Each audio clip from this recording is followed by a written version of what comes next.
So that's always a good thing. Until there's a delay. Which will be.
All right, fired up footballers. We're starting to get the stream going.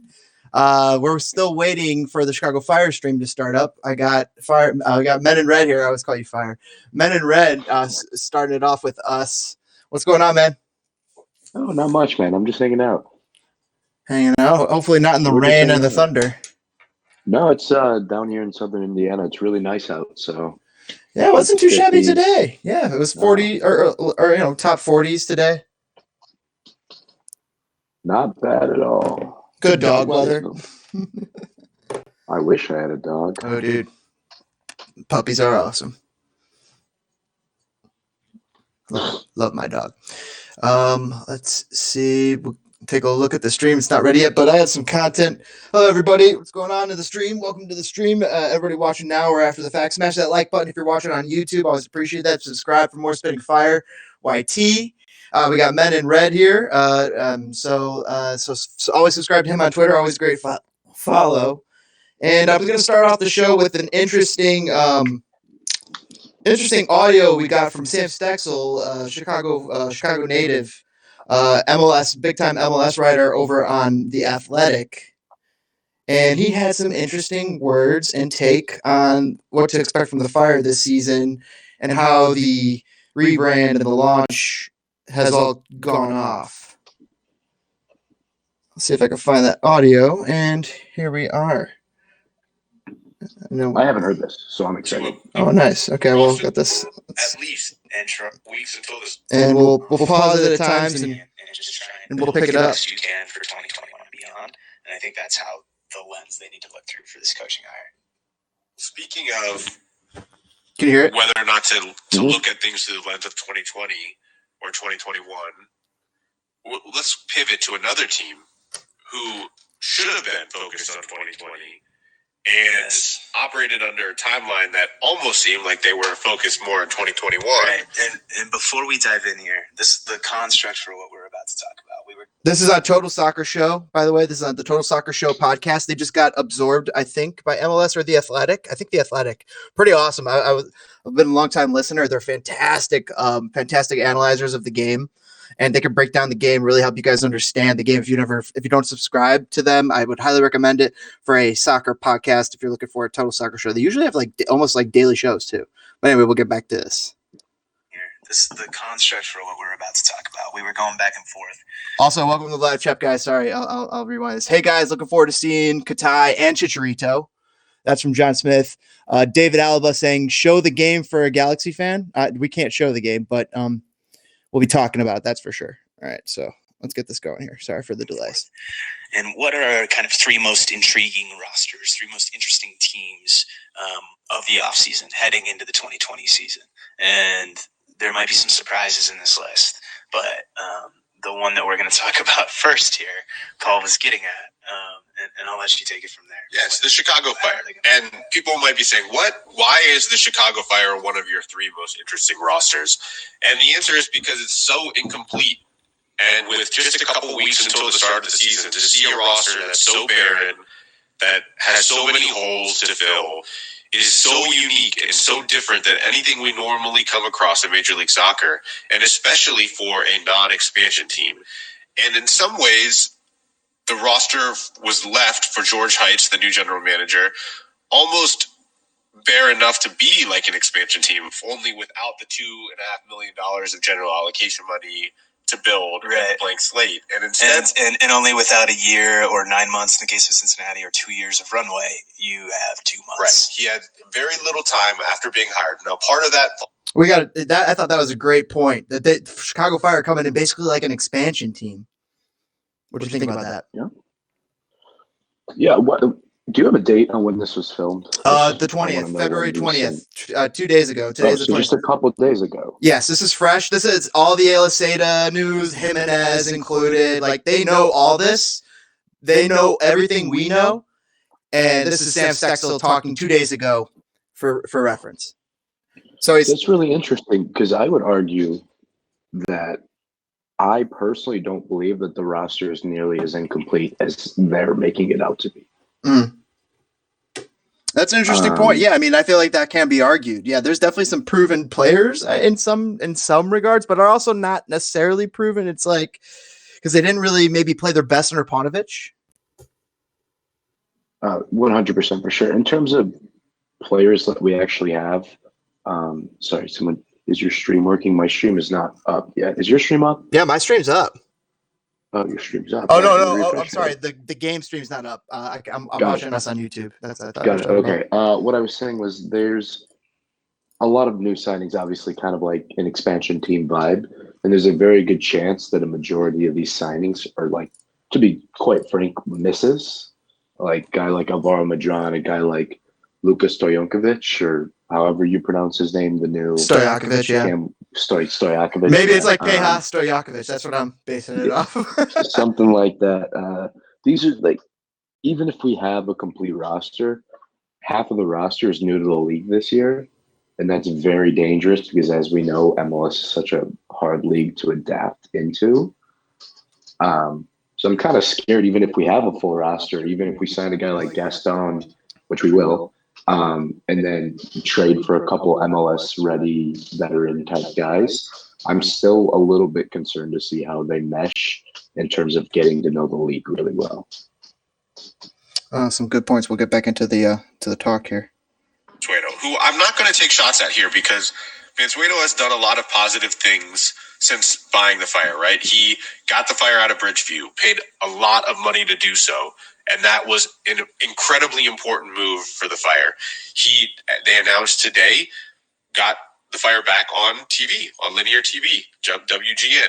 Huge. Another move that's huge for the popularity of the Fire within the market. Chicago's very young. It's important. So those are two huge moves. He decided to world's greatest newspaper. Fire the coach and fire the general manager. Move the general manager to the business side of the organization. Both moves that probably needed to happen after the way the last 4 years went. So these are all positives. These are all, but there's clear understanding. Problems. But the big problems were he waited a month after the season to fire Veljko Paunovic. Why? I don't think there can be a clear explanation. It was unfair, frankly, to the staff. Never makes any sense. I think it was unfair to Veljko Paunovic and his staff, and it really put the Fire behind in the offseason. And as a result, everything was delayed. And so by the time they made the decision to hire George Heitz, and who would then go hire Rafa Wicki, they had to essentially complete half of the offseason with somebody making decisions who wasn't going to be in charge and wasn't going to be building the roster. And as a result, not only are you out 3 designated players, right? Bastian Schweinsteiger, Nemanja Nikolic, and Alexander Katai, who they lost for free, and they could have probably resigned at a lower number. Now he's with the LA Galaxy. But you also trade Dax McCarty, your captain, at a position of need. You trade a homegrown player, off-budget, left-footed American center back. Not too many of those floating around. And the roster becomes stripped down. And so now when George Heitz takes over, he's got to sign a starting center back, a starting right back. He's got to sign a full team. A starting 6, a starting 10, a starting left winger, a starting striker. That's just the starting lineup he has to fill. That's just the starting lineup. It's crazy. Forget depth, right? Like, there's all of that as well. And the big thing for me here that I will always come back to, probably for years and years and years, and, I'll say it right here. I grew up around Chicago. I lived there. I went to school there. I lived there for a bit as an adult. I covered the Fire once upon a time, way back in the day. So this stuff is kind of close to my heart, I would say. I think I'll be upfront and just say that. They had a massive opportunity, pretty much an opportunity that's not going to come around.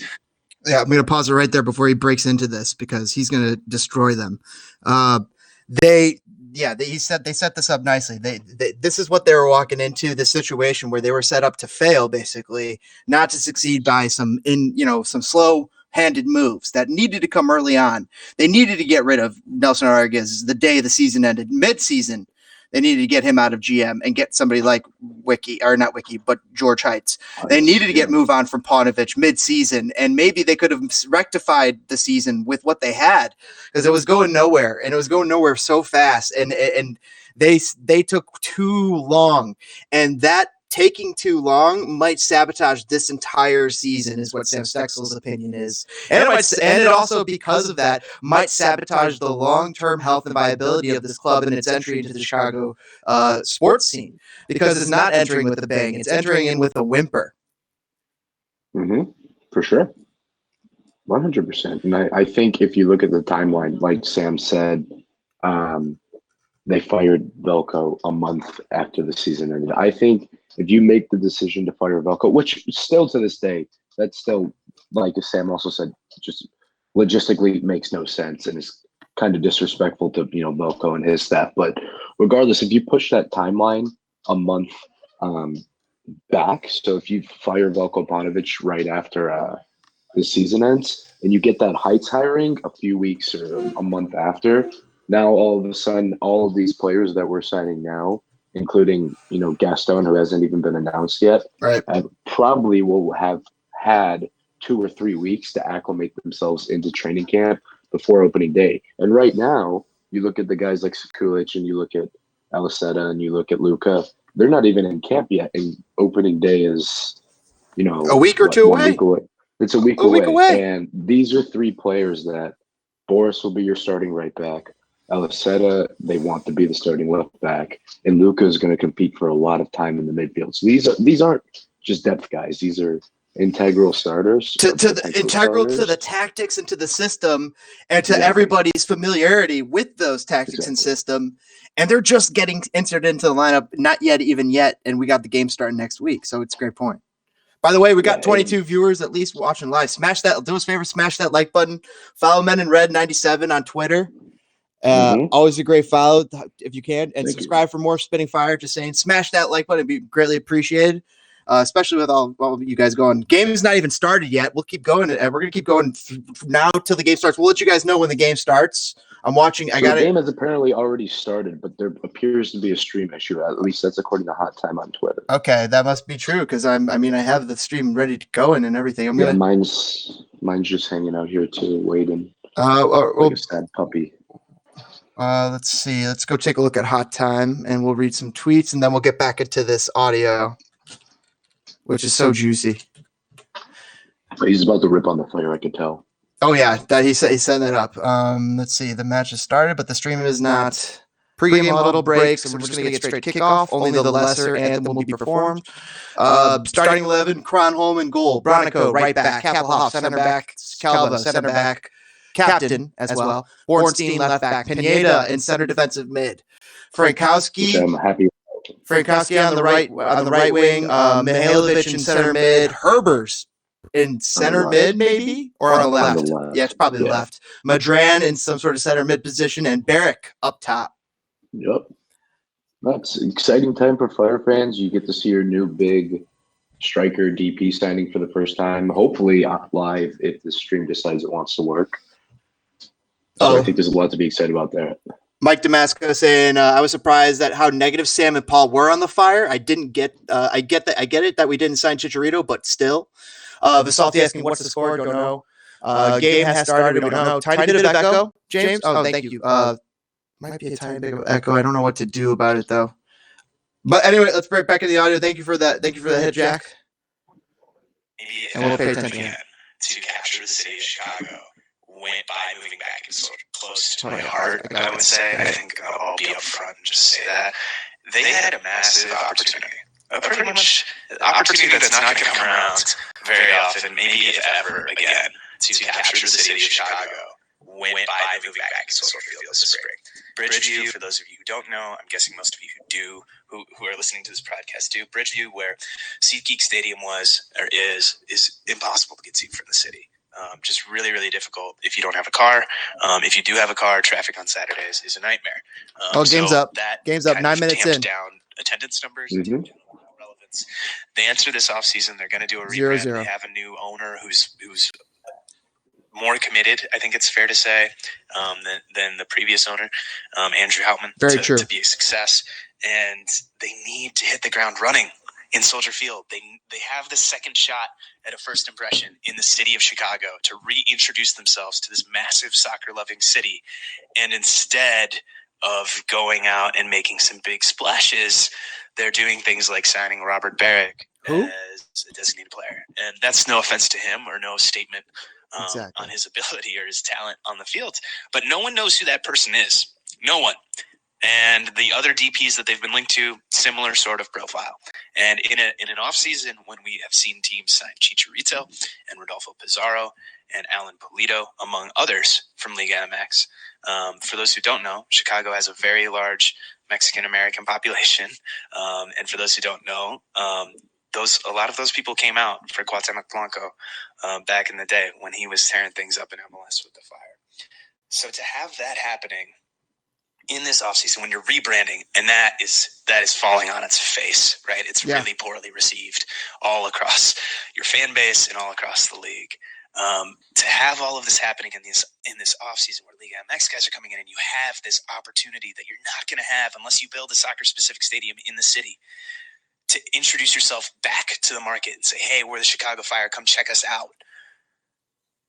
You just have nothing. There's no excitement. And this team is not good. And it's going to be a struggle. And that's not the fault of Rafa Wicki or George Heitz. These guys were dealt an impossible hand. But there are a lot of factors. But to me, the biggest, most glaring, most easily corrected one is the delay in getting rid of Veljko Paunovic, the delay in moving Nelson Rodriguez away from the soccer side, and just making this an impossible task for the new guys to come in and correct it. Exactly. I mean, that was so huge. And thanks, Jack, for helping me get that audio. I did figure it out. Everybody always smash that like button. But holy cow. What do you think about that? What he just said there? He ripped us a new one, that's for sure. And it's really interesting to see what Heitz is doing with his roster. Like, he's obviously very adamant on getting the players that he wants, as opposed to players that would be very good for the business side of things. Like, we were linked to Rodolfo Pizarro. We were in on Rodolfo Pizarro. And ultimately, the decision came down to Heitz. And he felt, and him and Wicki, I'm assuming, collectively decided that Pizarro was a guy that wasn't going to fit their vision, even though for sure that Rodolfo Pizarro would be one of the best, if not the best, 10 in the league. He would have got a huge reception at the airport when he arrived. Oh, 100%. Like Sam said, like when Blanco was on the team, Chicago Mexican population was all over it. Absolutely all over it. And Pizarro, excuse me if this is wrong, I can't confirm this, but Pizarro's not as high profile as Blanco was. Anybody can correct us if we're wrong in the comments. Yeah, I'm not familiar with the popularity of like really good Mexican players, but Pizarro is definitely one of those guys that would have brought like fans to the games. Oh, and Frankowski. The game seems a little slow, like the field's wet. I would imagine maybe it was raining, but it looks slow going there, a little clunky play, everybody taking their time. The game is on for my stream. I'm able to watch. It's the 13th minute, 0-0. Fire and the Galaxy have basically been split in possession, back and forth. When the Galaxy are sitting back deep in their half, the Fire are letting them have it, not really pressuring the last defender with the ball. That might change as it goes up. I haven't seen too much yet. I haven't seen enough to comment on that part. Fire have the ball right now, moving it around. Frankowski has some pace, which is nice. I'm jealous. I'm jealous, James. You're ahead of me once don't again by like 5 seconds. Yeah, I'm at 13:32 right now. 13:26. Someone in your chat asked, "Why can't we see the game?" We can't show you the game. We can't show you the game, unfortunately. Yeah, but we could talk about it, mention things. We can talk about it, and we're planning on doing that because it's a long game, it's 90 minutes, and we're breaking down this audio here by Sam Stexel and Paul Tenorio on the podcast of the Total Soccer Show. Awesome show. Only about 3 minutes left in this audio, I believe, and I will continue on with it here. But yeah, so he just ripped basically just ripped the fire a new one, just like it's. They really missed an opportunity here, and maybe they didn't get Pizarro, they didn't get Chicharito, but why didn't they? Why didn't they make that part of their plans? Where's Guardado? Does he help to change stuff like this? Fire an opportunity. Oh, the Fire seem to be pushing the field up right now, at least in the last minute or two, pushing the possession up the field. They don't look bad right now. I'll say that Madron has looked, not a bad play. Okay, I don't mind. That's a nice look actually by Madron right there, right up the middle. Barrick much taller than Nikolic. Yeah, it's weird to see a guy like him on the field for us, especially at the number 9. Fits the profile better, I think. But even though Nikolic is just an incredible goal scorer, 5-time Golden Boot winner. No Nico, no party too. Frankowski showed some strength. We need to see that all season. We need to see him physically dominate players in MLS and on the international scene, and that's going to be his ticket out of here. What's interesting right now is the lack of wing depth we have, considering we know Frankowski is going to be gone. Is Christian Rodriguez still on the team? He's like a reserve. Christian Rodriguez, is that an academy dude? No, that was the guy that we got from Christian Martinez. Christian Martinez. He's in Panama now. Okay, I was gonna say if he was some depth. I would look at Bronico as depth there too. Honestly, I could. Herbers for sure. Herbers has winger. But to me, if you remember Luis Salignac, Herbers I think Herbers is better than Salignac. I don't know. Salignac wasn't a bad player. I think they're around the same. Both like solid bench guys. By the way, Vitality's asking what app do we watch it on? Go to ChicagoFireFC.com, and they have it unlocked in a whole bunch of states. So it should hopefully be available for you. And if it's not available via them, maybe you're closer to Los Angeles, I'd go to their website, Los Angeles. And you could probably do that from the MLS website. Fire, dude, they're pushing on this possession, and they're actually, dude, they're actually doing something I never saw them do with freaking Paunovic. This is entertaining. Play soccer in the final third.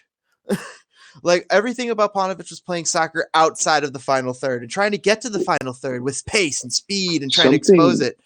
It just didn't work. Something to note early on is the positioning of Frankowski. He's been tucked into the middle a lot.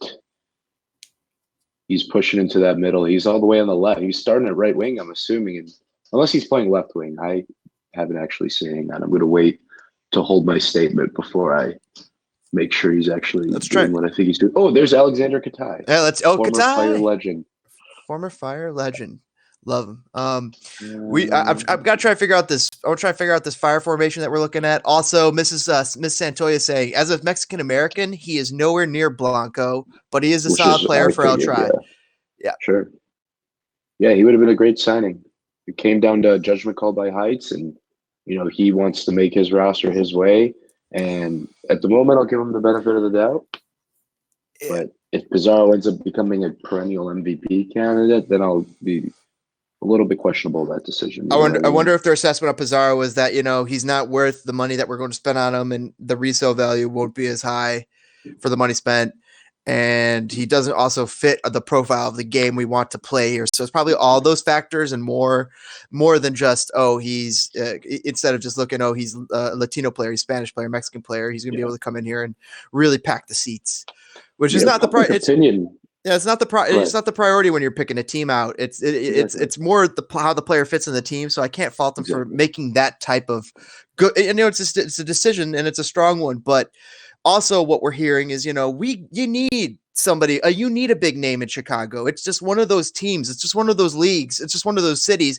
You need a big name. And without a big name, they're going to be looked at like they're Sporting Kansas City in Chicago. In Chicago, when you hear a Sporting, they just don't think anything of Sporting Kansas City. If you tell them about that team exists, they don't know that they're actually good, that they got a good coach and all this stuff. They would never believe it. They'd be like, oh, I'm just talking about a casual non-MLS fan here.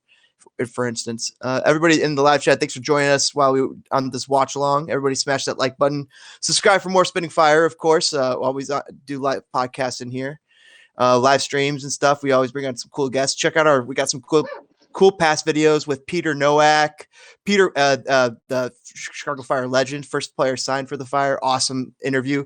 Also won a championship as a coach. It was fantastic talk with him. That was a great podcast. We also had Peter Wilt, the GM for the Fire, come on and talk with us. That was awesome. Recently had Paul Tenorio come on, really break down the Fire. And we'll have some more cool big time guests going on in the future as well as always. I'm liking this new live watching dude that we're doing. Yeah, this is cool. This is fun. Like this. It's fun. Keeps people involved. Thanks for everybody watching along. Let's read some comments here. It's also cool to get John Smith. Georgie has to be that person. He needs to do well on the national team and be our face. That's a great point, John Smith. I agree. We need to see him get a call up. I don't know if he's in that position right now. He needs to play his way back into the play. Georgie needs to play his way back onto the U.S. men's national team. Talk. I think that's offside. Might be a goal here. Great save. Great bad defense to expose that. Should have been a goal from Chicharito right now. Chicharito. Chicharito. If he would have buried that, Chicago would have just been feeling it. Was that Chicha? Oh, that was Chicha. It was Chicha. Yeah, I just had the shot. It'd be awesome to have a homegrown player be the face if they're that good. I mean, but here's the thing: it's in reality, it's not what you want. I mean, it is what you want to happen. Almost a goal there, but I just don't foresee. He's not Christian Pulisic, and if he was Christian Pulisic, that's the type of face you need. Someone with the recognizable in the face and the name recognition. Georgie Mihailovic just does not have name recognition outside of Chicago and the Chicago football scene. And he barely has any name recognition in the actual city. Yeah. So, I mean, that's what we're saying here. And that's what these pundits are saying. You need to go get a guy. The fact that CJ Sapong and Andre Reynolds, no offense to these guys, but these guys are on buses around the city of Chicago. That they're not the face of Bastian Schweinsteiger. They're not Andrea Pirlo. They're not Wayne Rooney's face. That's the type of face you need. They're not Chicharito's face. That's the type of face you need to get in Chicago and to enter in with the boom and to make the kind of entrance that you're trying to make in Chicago to get noticed, to get the awareness, to get people to care about your product, to care about watching, to make Chicago Fire a thing to go to and do. Oh, my jaw. What's the score? 0-0, 21st minute, 22nd minute. Frankie McGanna checking in. Carson will lose. 0-0, Mrs. Etoya. But let's get back into this audio. We only got a few minutes left. Chicharito playing number 14. That's great. Was he number 14 at Man United? Maybe. I have no clue. I was never a big Chicha fan growing up. Ooh, I'm big. I'm definitely a Chicharito fan. I was excited when he came to Man United, and excited when he went to Germany. It was great following him, and I always thought he might end up in Chicago. That makes a better hashtag than Schweinsteiger or whatever that was. Chicharito, yeah. Chicago, Chicha Chicago would have been so great. Chicha Chicago, boom. Anyway, let's take a look at the comment. Chichi is washed up. I'm glad he did not come, says Mrs. Santoya. Can they buy down one of the DPs and bring in the big name of the Thunder for transfer? That's a possibility. Is buying both these DPs we got are not true DPs in my eyes, dude. Maybe Gaston Jimenez is, but the other guys, if you're getting a guy in for $2 or $3 million, that's a 27, 28-year-old. That's not a true. I don't know how much of a great. Maybe that was Nikolic. Nikolic was $3.5 million. He was fantastic for a year or two. So maybe I'm incorrect here, but I'm just saying. You need something bigger. It's when you think of what a designated player is, it's not what you would think of. I think in terms of Atlanta, that Chicago should be getting Atlanta term type DPs. Yeah, what's interesting though is Heights obviously has a slightly different profile player he wants. He obviously has a heavy emphasis on Europe peons that are not necessarily, teenagers. Luca's 26, Roberts 28, Sekulic is 28, and obviously he still has a Prime network players. down in South America. And might be He really got good Ignacio. prime players, yeah. Yeah. So he's looking. He likes guys in their prime. It appears. Even Gaston, who is from South America, he's 28 as well. So he's looking for players in their prime, and then sprinkle in a random 19-year-old Argentinian left winger in there. Chicharito's 114. Chicharito's 114 since he was in Chivas, says Mrs. Santoya. Okay, very cool. Also, they were asking if they can buy down one of their DPs. I actually have two answers for that. Yes, I think that they should be able to buy down both of their DPs that they got between Barrick and I think for Barrick, they should be able to buy him down. But also my other answer is I thought I was reading that there is some sort of change in the rules for young DPs and they might not count as a DP. Like if you get, they might not have a salary cap or something like that. It's either that or they don't count as a DP, allowing you to get like 4 DPs instead of just 3 if you get a young DP. I don't know. Maybe that's wrong. Might need some more clarification. Be an absolute field day for the teams that decide to spend money. Oh, yeah. Atlanta, LAFC that already has like six U23 South American players on their roster. That's huge for the league. You could it will turn it into a selling league 100%. John Smith saying he did not know any of the DPs for the first year for Atlanta. I think all of the DPs. I knew Yosef. I knew Yosef Martinez from Serie A. I knew who was the who Almiron. Almiron. I did not know Almiron. I did not. But the other player I knew was Hector Villalba. Yeah, I knew him from FIFA World. Yeah. No, I knew Yosef because I always played with him when he played for Torino back in FIFA 17 or 16, whenever that was. He was a beast. I was watching some Serie A earlier today, some Juventus. I saw Ronaldo score a goal. It was actually pretty fun watching that. 11 straight games for Ronaldo. On ESPN Plus. Scoring in Serie A. Great value. Which ties the league record. What? Wow, he's so good, dude. He was making incredible runs, just doing work, and he's just had such longevity. He's incredible. I was just so impressed just watching him. I'm just like, Jesus, and Messi had 3 goals in the first half today. Oh, yeah, he finally shook off his rest, too.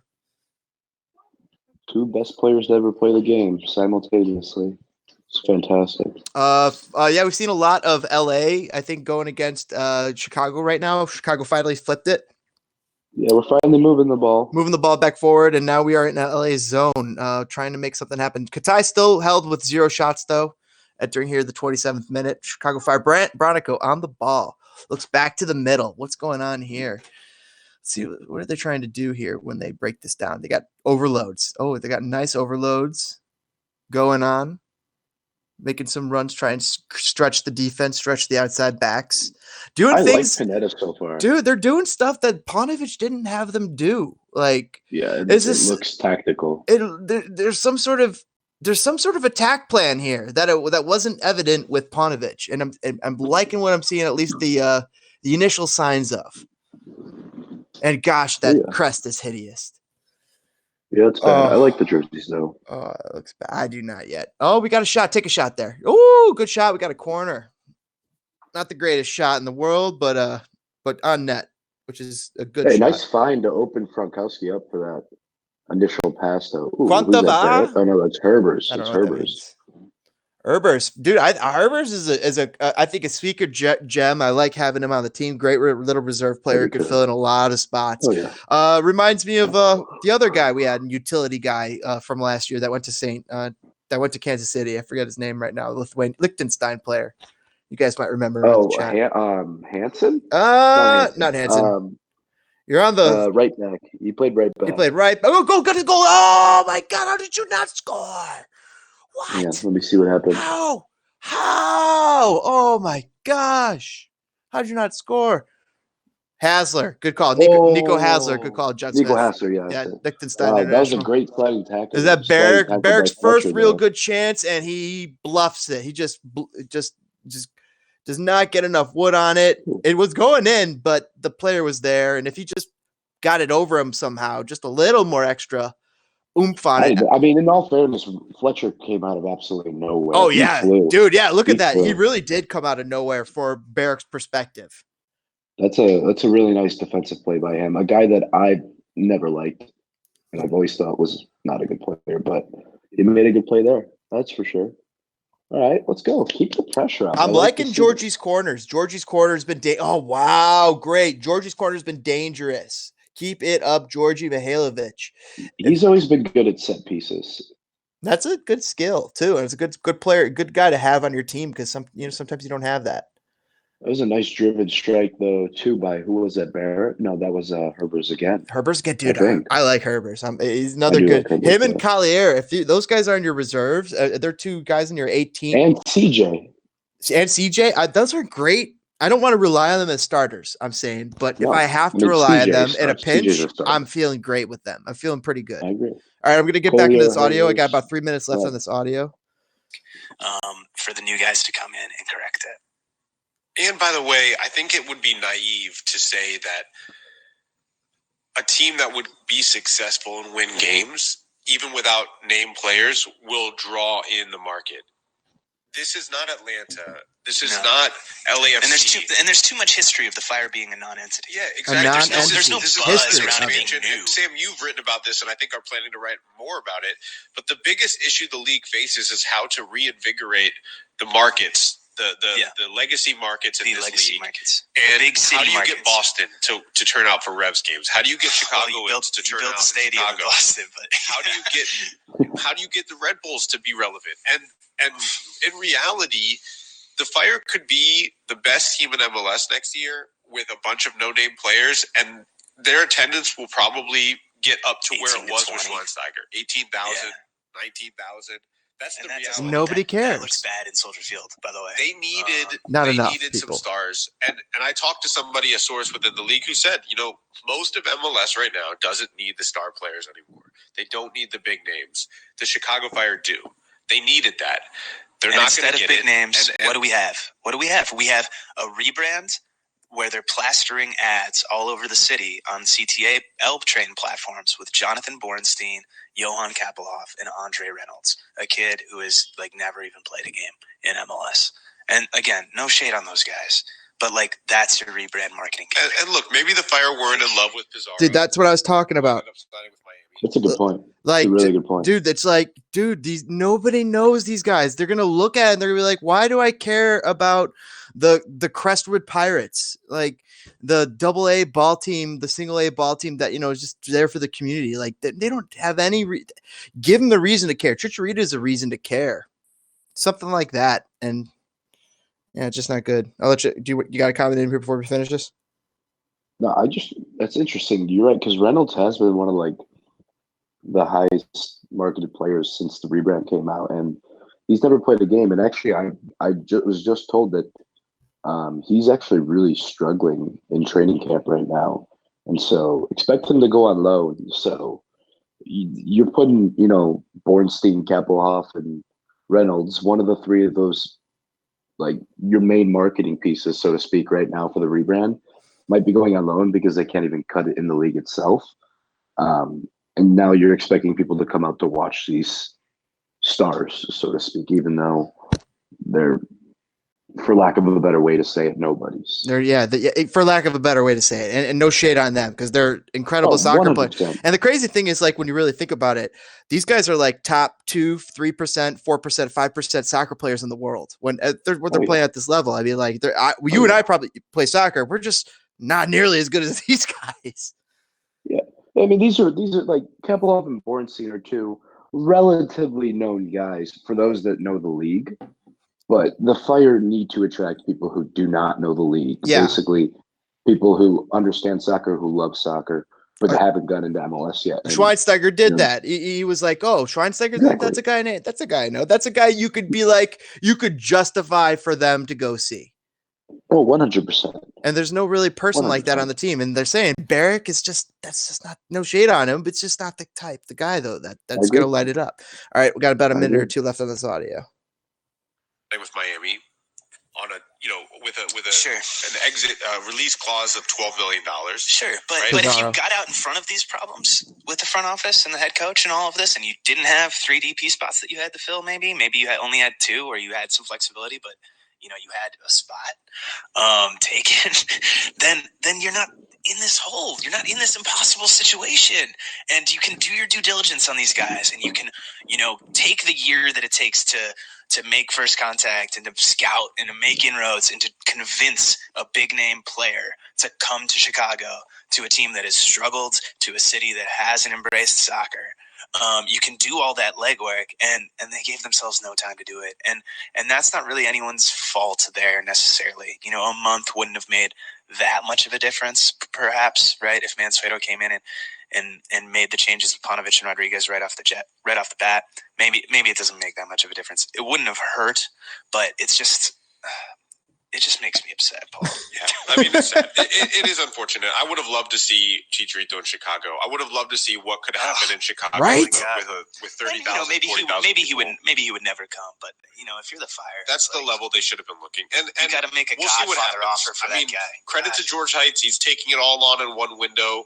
I would have taken a different tactic. I probably would have tried to sign some MLS free agents. Look at this. Beta Shore Yep. and Merrim, and bought myself time Easy. to really do the research Mhm. and sign the DPs. He's going. Let me just rewind that, because I was like, that was just the most common sense thing I've ever heard.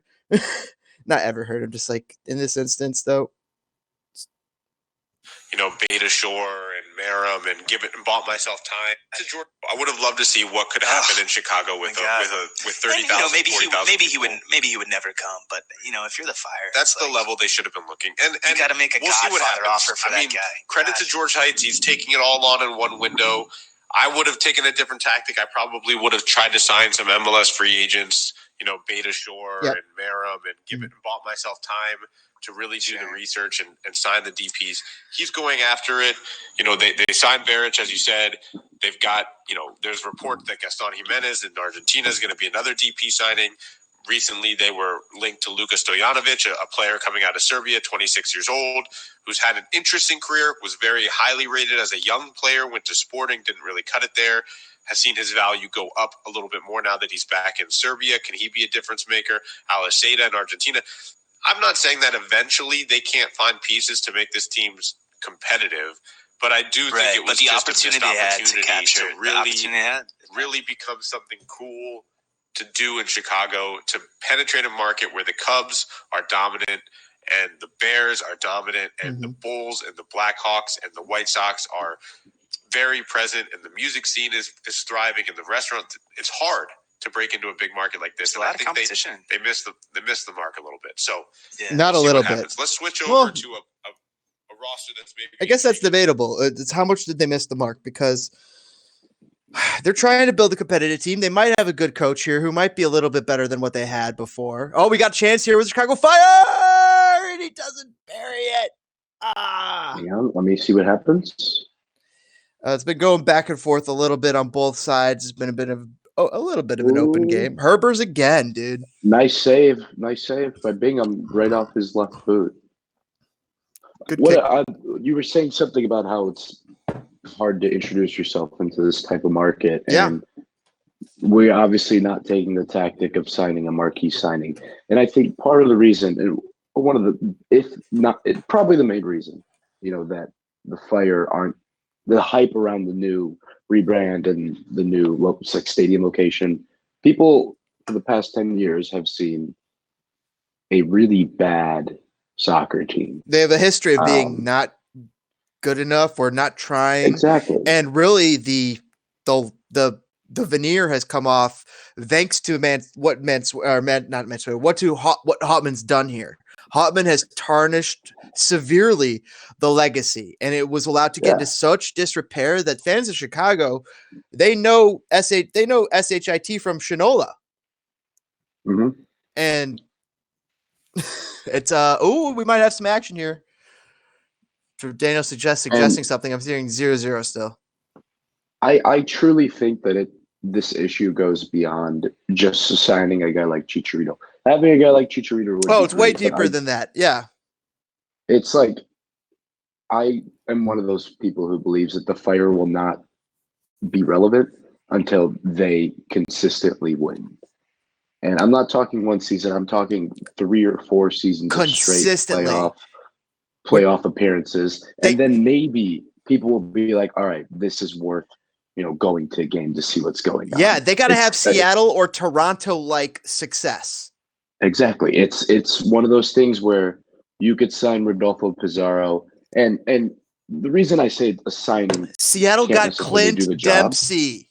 Clint Exactly. A guy like him, yeah. Dempsey. When Bastian was signed, there was obviously a lot of hype around him. And then you look at 2019 and you look at our attendance, and it was the worst in the Abysmal Hoffman era, essentially. Okay. So that right there proves that one player alone cannot, solve the attendance issue. Now, don't get me wrong. I think Chicharito would have I think he would. Yeah. significantly higher impact than Bastian would ever have, just because the Hispanic community in the city is so large and so passionate about, Chicha. But people just want to see a winner. Like, this is Chicago. I'm a diehard White Sox fans. Nobody went to games because they weren't winning. Dude, watch People this. don't go to Please watch this.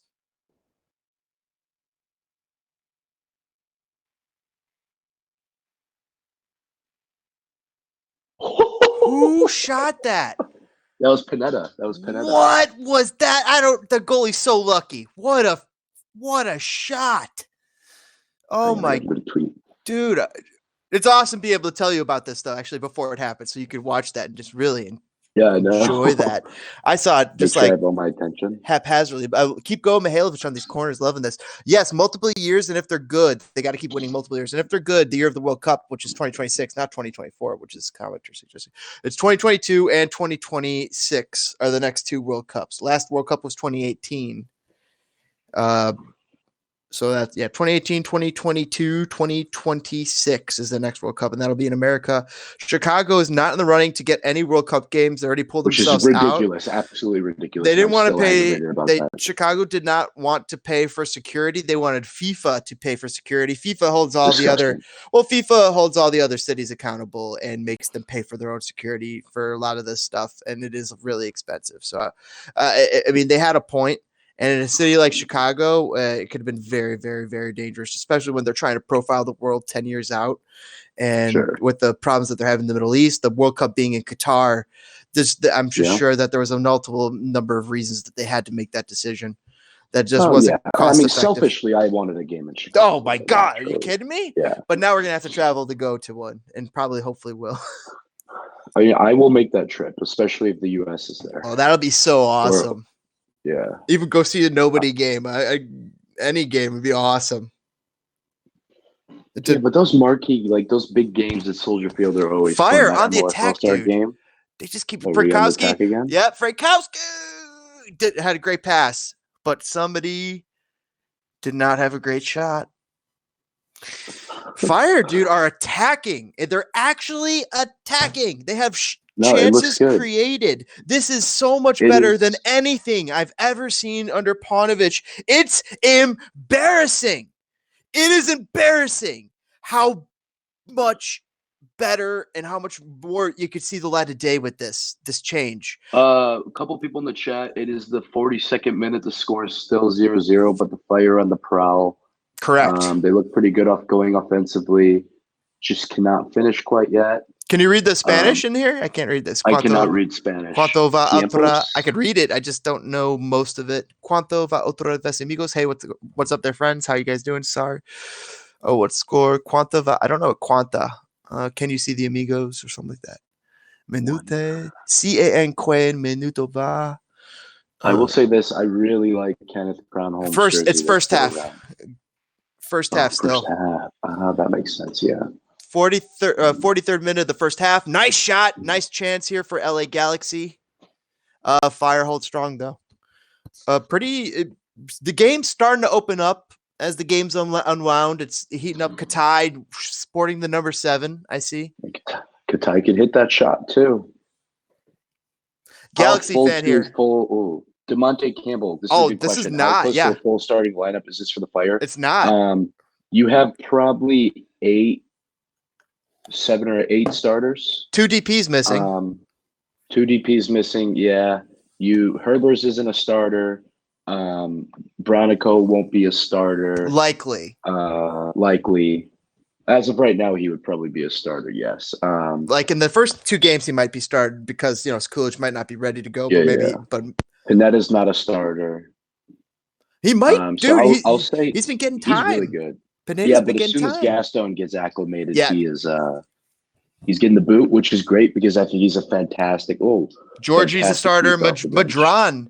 Madron might not be a starter. But John might to start the season, he'll be a starter. But for with sure. Stojakovic, oh my God, Georgie, you gotta. Hang on. Oh, Georgie, you got to do something better with that, especially if you're trying to make a name for yourself. That's how you would do it. Oh man, Georgie with a little. Oh yeah, he flubbed that. They look really good, dude. Look at offensively. what we're seeing: attack, overlapping attack stuff that we never saw under Paunovic. To me, it's embarrassing how much better this is. It's an indictment on Nelson Rodriguez. It's also the quality of players lower too. This is such an indictment on Nelson Rodriguez and his holding on to his soccer soulmate in Veljko Paunovic. Even though Veljko Paunovic, quality human being, great person, maybe. I've heard down the street from me. Nice dude, outside of soccer, but not the greatest coach for the Chicago Fire, and hopefully he has success elsewhere. Though I think he will. He's got Get him passion. Back in the tournament. He's got passion. He's got a soccer mind. And I definitely wish him success and want him to have success. Chicago Fire. He's been a part of the Chicago Fire organization. So hence, it's like been in your family. So you adopt him in a way. He's part of the family now. You can't get rid of that. Part of the fabric. He's like that uncle that no one really wanted in the family, but is in your family nonetheless. You wanted him at first, but then you figured out he was just a psycho. it was a bit of a psycho when he drank, and he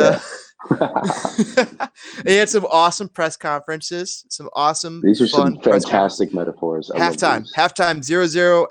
Katai. No, it's not Katai. There's Katai. Was sporting the short haircut. And that's halftime. Halftime 0-0. Chances to both sides. It looks like preseason soccer, but it also looks like a clunky wet field out there, but it's fun. I'm liking. It's not as good as the Serie A I was watching earlier, dude. Serie A earlier when I was watching, so not the greatest soccer. I've heard some people say it's on level with the championship, which I also saw championship level soccer earlier. Millwall, I think, was on. So I watched I watched some Serie A today and a little bit of some English championship, and had some fun with those. But the Juventus game, really fun. Such good attacking soccer on both sides. Even Spal had a couple good moments against Juventus, making them sweat. Did they tie it? Or no, I'm thinking Milan and Fiorentina, which is the other game I saw. But it was actually pretty. I was surprising, nice watching some of this attacking soccer. Definitely different than English soccer. Oh yeah, it's two different breeds. I've never been a fan of the Premier League. My favorite league to watch is Bundesliga. Fred Hubner's too. Say again. Fred Hubner's too loves Bundesliga. But I feel as if I love. First off, when it comes to the Prem, I will support any team with an American on it. Just because U.S. men's national team fan. So I'll watch for that. I'll watch Chelsea. I'll turn on an Aston Villa game, even though they're not in the Prem though, are they? No, they're not. The Villa, are they in the Prem? Villa, I don't think they're in the Prem. I think they're in Championship. No, because they have Indiana, one of the young guys on their team. So I'll watch for the U.S. But I really like the pace that Aston Villa, Bundesliga, and they're in Premier League. Is Villa Premier League? If they got Jack Grealish, they're at the Premier League right now. Jack Grealish. And cool. Man United's trying to go in for him. They're going to go in for him instead of James Madison. Who do you think they should get? James Madison or Jack Grealish? I love James Madison. Well, they're going for one of those two. They're going for one of those two. I would prefer James Madison. I don't think that solves the issue that Manchester United have, unfortunately. And they just got the Fernandez guy, who looks like a stud, just a lockdown stud. Madison, to me, fits more in the mold. It's closer to that, to Fernandez or whatever it is. But Grealish might be a bit more central midi and attacking versus just central attacking. But both great players. They're saying $90 million for James Madison, who was just going for like 6 or 7, 10 million a couple of years ago. No, that's the inflated market. 90 million for an English player. Yeah, English domestics. And then they're playing saying 50, 40 million for, say, a player like Grealish. Which Madison's a better fit, says Santoya. Yeah. I don't know. I enjoy the Prem. I get kind of bored of it because I feel it's super possession based, and I like a little bit of hecticness, which is why I love MLS so much because the football is not as high quality, but it's super entertaining at times. And I really like that with the Bundesliga too. I feel it's a bit more upbeat, and I enjoy watching Dortmund. I enjoy watching Bayern. I think Haaland is like he's ridiculously talented at what he does. And I'm a big Real Madrid fan. They're the reason I got into the sport in the first place. So naturally, I watch a lot of La Liga, and you can't not watch Messi. He's phenomenal. So yeah, the Prem has just never been on my. It's probably to be quite honest, like my fourth favorite league to watch, which is a hot take, I know, but you know what? It's how I feel. It's how I feel. Ooh. Halftime here, boys and girls. Fun game. I'm liking it, though. Oh, it's been a great game so far. I'm pretty impressed with our offensive play. The finishing cannot be like it was last year, though. We have to finish our chances. Much better than last game. Yeah. Let's hope. Oh, wow. I'm getting a lot of. So I just tweeted out halftime in Carson. We look pretty good. Impressed with the midfield and our wing play. Let's get a goal next half. And there's been a couple responses. One person says, Brian El Gallo says, I'm liking this team by far. I would rather have other players in, but beautiful game they're playing. That's a good point. I know it's still preseason, but this is the best I've seen the Fire play in such a long time. I don't even remember. Not a bad half for last game of preseason versus the Galaxy. Pineda looking like a starting DM so far, which I also. Pineda's looked good. He's looked very good, very impressed. And if he could hit shots like that one he took from outside the box, he's going to be a dude. Monster. Oh my God! Yes, absolutely. That was a bomb. Add this Mike D M Domo 22 on Twitter says add Alceta, Sekulic, Stojanovic, and Gaston, and we could be dangerous, which is true. Gaston looks good. Looks like the real deal. I'll be right back here in a second, man. Yeah, sounds good. Call the fort. What was I saying? So the issue with adding 4 big-time international names to your roster a week before, your opening day is you have to ensure that these guys are going to acclimate into your roster and, more importantly, into the league super fast. There's a good chance, Gaston has the potential to be the best number 6 in the league, and you might think that's a hot take right now, but if you look at the CDMs that are spread around the league, there's not many great ones, and that's a position that's up for grabs. And Gaston has that ability, but he has to prove that he can, fit his way into the league quickly.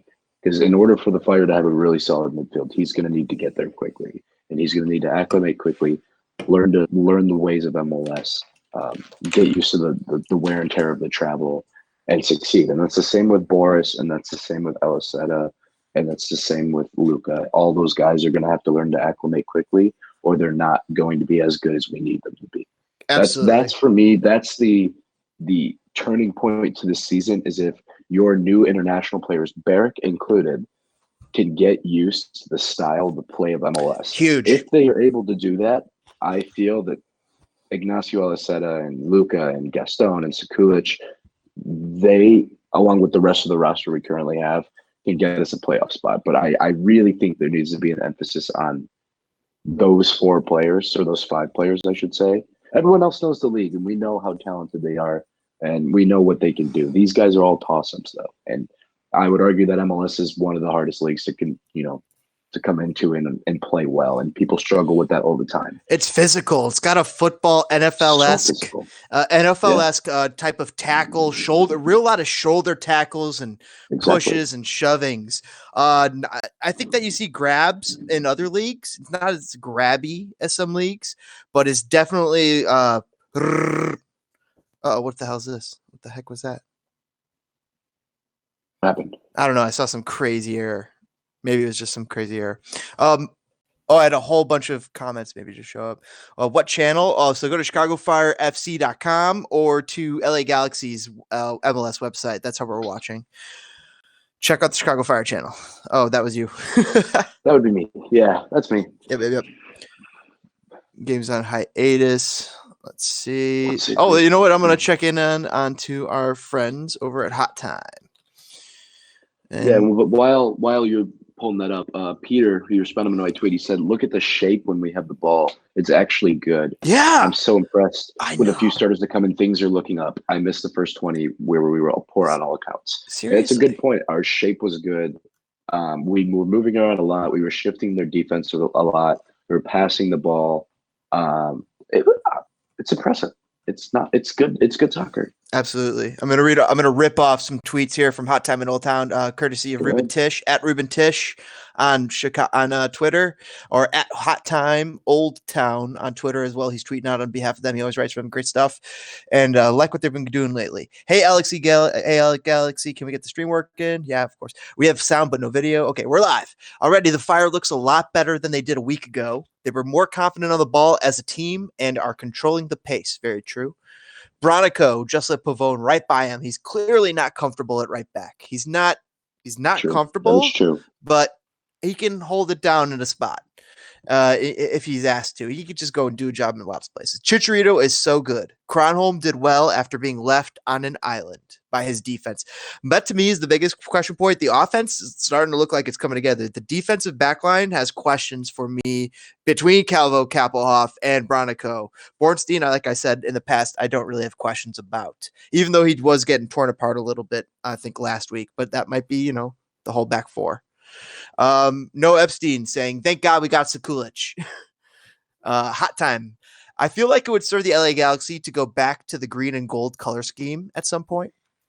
So the Fire their old kits and logo were sweet. I love the old Galaxy stuff. Yes, they did have good stuff. I agree. So they were pretty sweet. So the Fire had two chances from corner kicks just now. Barrick was blocked from a heroic effort twice, once by Bingham from point blank range, and from the other defender making a last ditch effort. We commented on those. I've really liked what I've seen from the Fire when they've had the ball. Kobe Jones is right about the lack of edge, but after last week, I'm just happy to see them string passes together. Yeah, they have a plan. I'm making zero predictions about what we see from now to Friday when I write the preview, excluding what I say on North Lot Pod, at North Lot Pod. Pretty good podcast. Another good Chicago Fire podcast, guys. Check them out at North Lot Pod. Barrick gets kick saved by Bingham. It doesn't matter who is playing for the Fire. They will always make David Bingham look like Buffon. Pineda with a rocket. Bingham knocked it over the bar. That was an awesome shot. Bornstein with a shot inside the box now. This is fun. It was fun. It was fun. Mihailovic's field goal is good, and the Bears take the 3-0 lead. Great tweet. Great tweet by Hot Town. I'm just retweet that right now. Just hilarious. Awesome. And Hot Time's halftime assessment. Halftime, scoreless. It was a fun half, and the Fire looked like a real team. It's night and day from last week. Well, if you excuse me real quick, I'm going to grab something to eat. It's getting late. It's dinner time, so I'll be back in 2 minutes. Dude, take your time. No rush, dude. I'll hold it down. Everybody, thanks for joining us here at Spitting Fire YTs. We watch this game and this watch along. Do us a favor, smash that like button. Subscribe for more Spitting Fire. Sorry to toot that horn so much. It just makes sense, though, and helps. Nice stream. Oh, thanks, Jack. Subscribe for more Spitting Fire. Of course, we're available on a whole bunch of other stuff too after the fact. This always gets put out on multiple podcast streams like Spotify, Google Play, iTunes podcasts, and Anchor, and amongst other things. So Stitcher too. Yeah, we're on all those podcast things. So if you ever got to leave the show, you could catch it on download real easy right there. Wait for a halftime to start. We missed the first 10 minutes of the game just due to the stream being down, but not like we missed too much. Started slow, and the game's picked up steam. LA Galaxy actually looking like the worst team at the moment, the team that's chasing, so to speak. Chicago Fire are the team that is knocking on the door with a little bit more consistency. The offensive output and the chances created we've seen are at a level I've never seen one during Paunovic's time. Almost never did see during Paunovic's time, even though they had Alexander Katai, even though they had Bornstein and Schweinsteiger. It's some pretty darn good players to run a decent offense, you would think. They just never were able to put it together under Paunovic for whatever reason. Who's winning? Nobody. It's 0-0. What's going on, Dice? Everybody in the live chat, though, thank you for joining us. Much appreciated. Everybody listening now or after the fact, thank you for joining. Always support. Always appreciate a good retweet of anything we put out there. Support the Fire. Always retweet your Fire article people, your writers, Sandalaus, the Santa Maritas, although some of these guys are moving on to different places. That was appreciate. Help spread the fire. Welcome back. Ooh. Thank you. Welcome back to the Fire. Ooh, don't want to spill that. Anyone dominating the game? I would say it's relatively even. I would Fire. If I had to go percentage, I'll go 56% Fire. Yeah, I think Chicha had. Actually, no. Barrick probably had the best chance. Early in the game, advantage was even, and as the game went on, Fire just edged out just a few more. I mean, yeah, we're still seeing chances go to the other side, but Fire edging out the chances. They definitely have maybe 4 or 5 or 6 more. Yeah. Around. Take. Halftime, no score at the break. Ooh, Inter Miami pulling out a really interesting lineup against the Tampa Bay Rowdies. Inter Miami, they had one of their pictures, not their crest per se, it's like some sort of flamingo, but they had another picture that they tweeted out, and it was 2 flamingos together. I swear it looked like that one comical picture from like of a guy putting his head up his rear end, basically, like doing it looked so funny. I was like, oh, what? That looks gross. That's great. But Inter Miami, I think that they had the same crest designers as the Fire. They did. And the Fire theirs is a lot nicer. I don't know. These to me, there's something I don't like about either crest. Some people really like the Inter Miami crest. I like it. I'm a fan. It's okay. I feel like it. Well, the other thing is, I guess I'm comparing some of these things to like old crests, like Manchester United. There's just some classic crests out there that, are classic, have history behind them. And I guess that's wrong of me to maybe hold them to that type of standard because it is a different age that they're coming into, the different age that they're creating their team in. Mm-hmm. What the hell is Atlanta United's symbol? I don't know, but I also like their logo. Let's see what their logo is. Yep. They got a nice little A, which is the classic alphabet symbol, one of the oldest written symbols in history. It looks nice. It's clean. What's your favorite logo in the league, though? Thousands of years. That's actually a great question. Let's take a look at this. I've never really been able to answer that question. That's a great question. My favorite logo in the league before was the Chicago Fire logo. Like it was hands down. Obviously, it was hands down. It was so good. It was the best logo in the league. I really like the Union's logo. I like NYCFC's. There's a few I like. Also, it looks like the game is back on. Game's just turning back on. Chicharito's stretching. Okay, let's see. Yeah. I'll tell you which ones I like. I'll just go through it. Vancouver, no. Toronto. There's something. I like Toronto. Toronto has something classic about it, but I don't like them out of spite. Okay, fair enough. Sporting Kansas City, I really like, but there's like something snaky about it. Twisty S's. Sounders, I don't. It's unique. I think it's really unique. It's unique. It reminds me of something you're going to see like on a beer tap. Yeah, it's also very American. That's a very American logo right there. The Quakes reminds you of Quaker oatmeal. Not a fan. It's all right. It's Real Salt Lake. Portland. I like Portland a lot. I think it's very basic. It's very basic. It maybe needs something else, but there's something there that they have something to work with there. But you're right. I agree. It needs more harumph. Union, you like? It's okay. I really like Orlando. No, it's fine. No, Red Bull. I like. It's Red Bull's a Red Bull logo. It's not much. It's not really unique. It's a really good logo, and it's got a lot of history behind it. I mean, those are Knossos. That goes back to ancient Manoa. with bull hopping and all sorts of stuff. That's like 2000 BC, 2200 BC. We're talking like Game is 4,000 years back ago. on for anyone who's watching or anyone who's interested New in York the sport. City logo, I like and I dislike. I like and I dislike. I could justify it. I'm a fan. I could justify it, but also I'm like, there's something Yankees about it. Sure. I really like the New England Revolution one. That's a hot take. I like it, even though it's ugly. It's ugly. But there's something awesome about it and unique. The American flag, soccer ball thing going on. I like the concept. I guess I like the concept. That's fine. Nothing wrong with that. Nashville sucks as well, in my opinion. Nashville's is very simplistic. It's got a slash going through it. It's interesting, but yeah, it's gross. It's not enough going on there. Pretty gross. Montreal definitely gives me a Canadiens. Cool. It gives me a Montreal Canadiens old hockey team type feel. Really like the Montreal Canadiens back in the day. I really like Minnesota's crest. Minnesota's is one of the best in the league. For sure. I think Minnesota's has taken over. I think Minnesota's might be the best crest right now. Based upon going through this, it might be my favorite crest that we've covered yet. Love it. Yeah. I love it. Good. The whatever that bird is, awesome spread of the wing. It's just something that's so great. It's a sweet bird. Yeah, it's a sweet crest overall. Really awesome. Let's see, who's this? Inter Miami? No, screw you guys. I'm a fan. LA Galaxy there's something classic about it. Don't like it.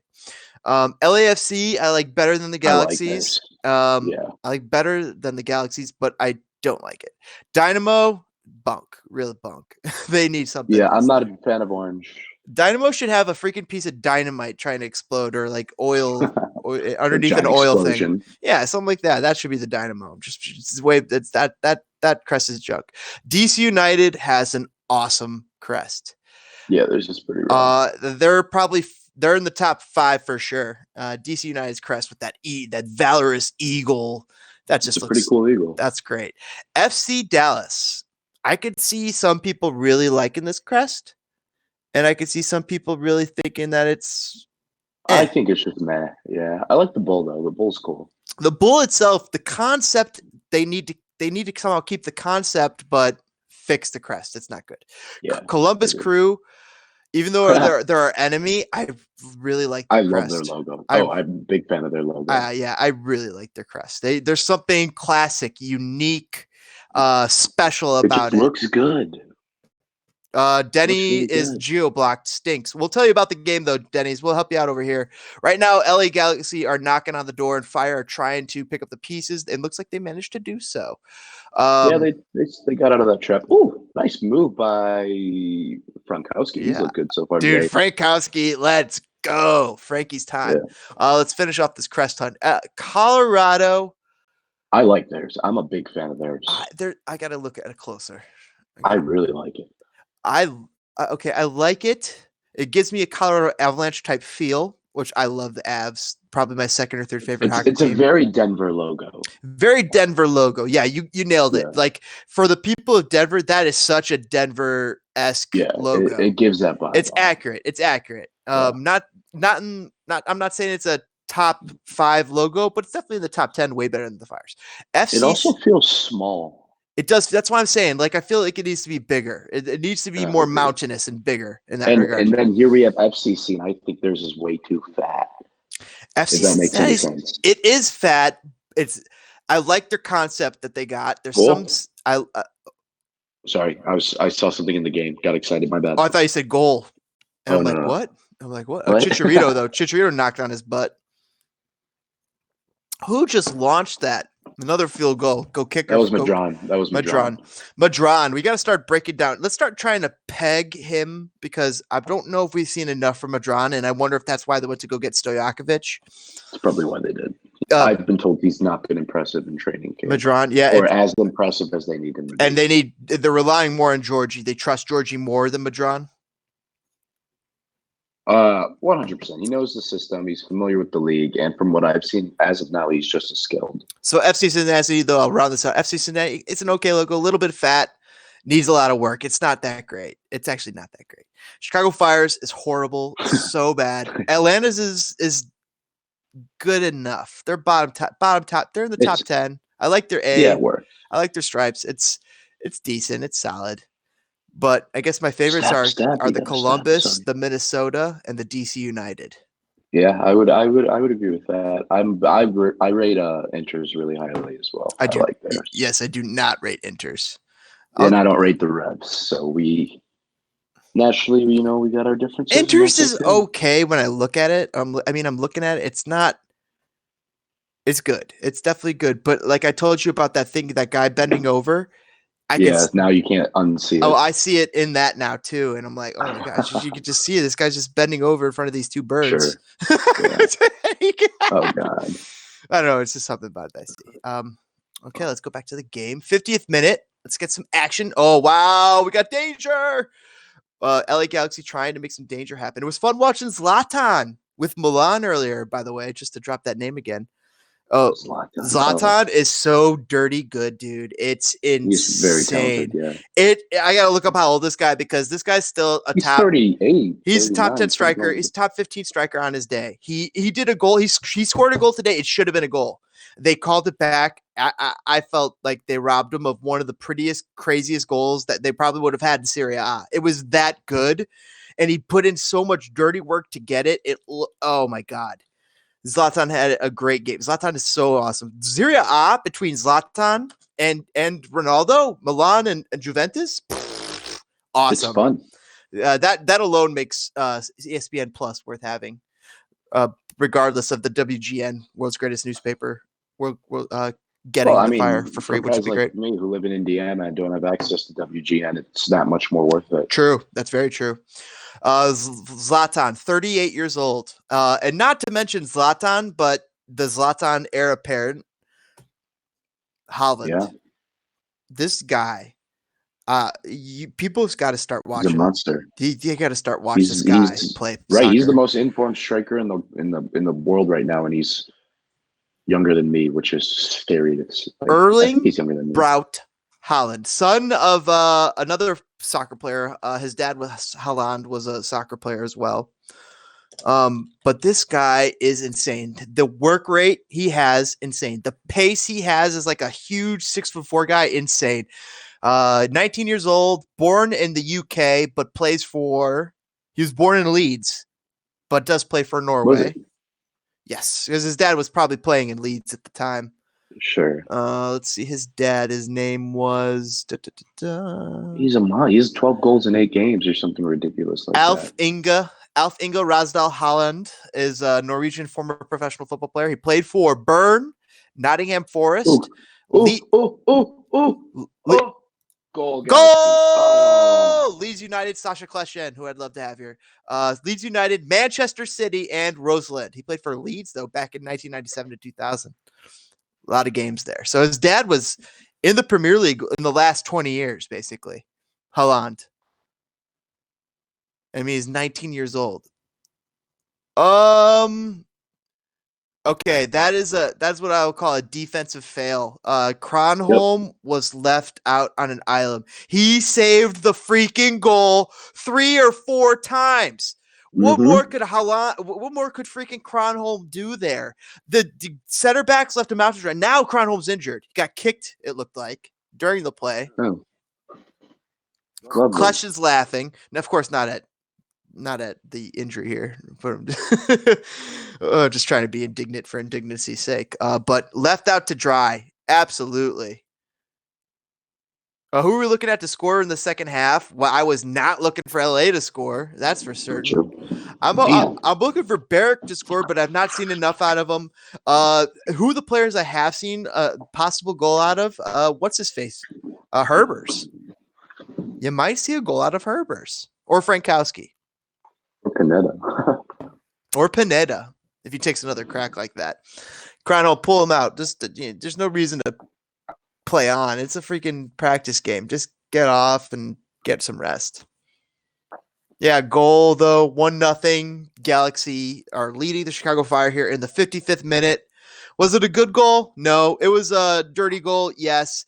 Was it a good chance created? Yes. It was a fantastic chances created by the LA Galaxy. The Chicago Fire's defense, not good. Who's on his butt? Is that Brant sitting on his butt. That's not good, Brant. Yep. Not a good look, Brant. Sorry. And I love Brant. Kappelhoff, not good enough. Calvo, I'm just going to be brutally honest here, everybody. Calvo, not good enough. Kappelhoff, not good enough. Brant Bronico, not good enough to be starting on a championship level soccer team in the MLS. They could have bit roles on those types of teams, but all three of those guys starting on a championship roster is not happening. They're not good enough. That's what I'm saying. Kappelhoff, great reserve now. I think he's a great sub. Got to find a starting CB. In fact, they were saying that on the broadcast. They were saying that on the podcast. You got to find a new starting CB. Calvo's probably the next best after that. Well, good ball. Frankowski really trying. He's got mad pace. That was a good ball by Madron there. If he supplies those balls like he just did to Frankie, offense won't be bad.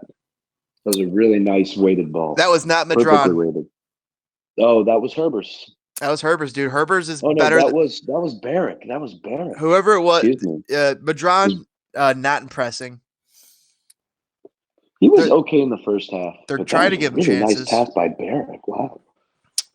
Let's see. 1-0, 55th minute, says Jack. Yes. Feliciano, where's the stream for the game? It's on ChicagoFireFC.com. That's the MLS Chicago Fire website. It's also probably available if you go to the LA Galaxy's website, which I'm sure is probably like LAGalaxy.com. Yep, LAGalaxy.com. ChicagoFireFC.com or LA Galaxy. LA Galaxy are taking the momentum from that goal and preying upon the Chicago Fire's bad defense. Nice save, Cronholm. Galaxy or Fire website. Got to click around. Yep. If Katai scores a header against us, I'm going to be rage. Or, dude, I would love Chicharito and Katai score a header against. I mean, I wouldn't love it, but I guess it's just like, we told you so. Old man shakes hands at Claude. Shakes fist. Shake harder, boy.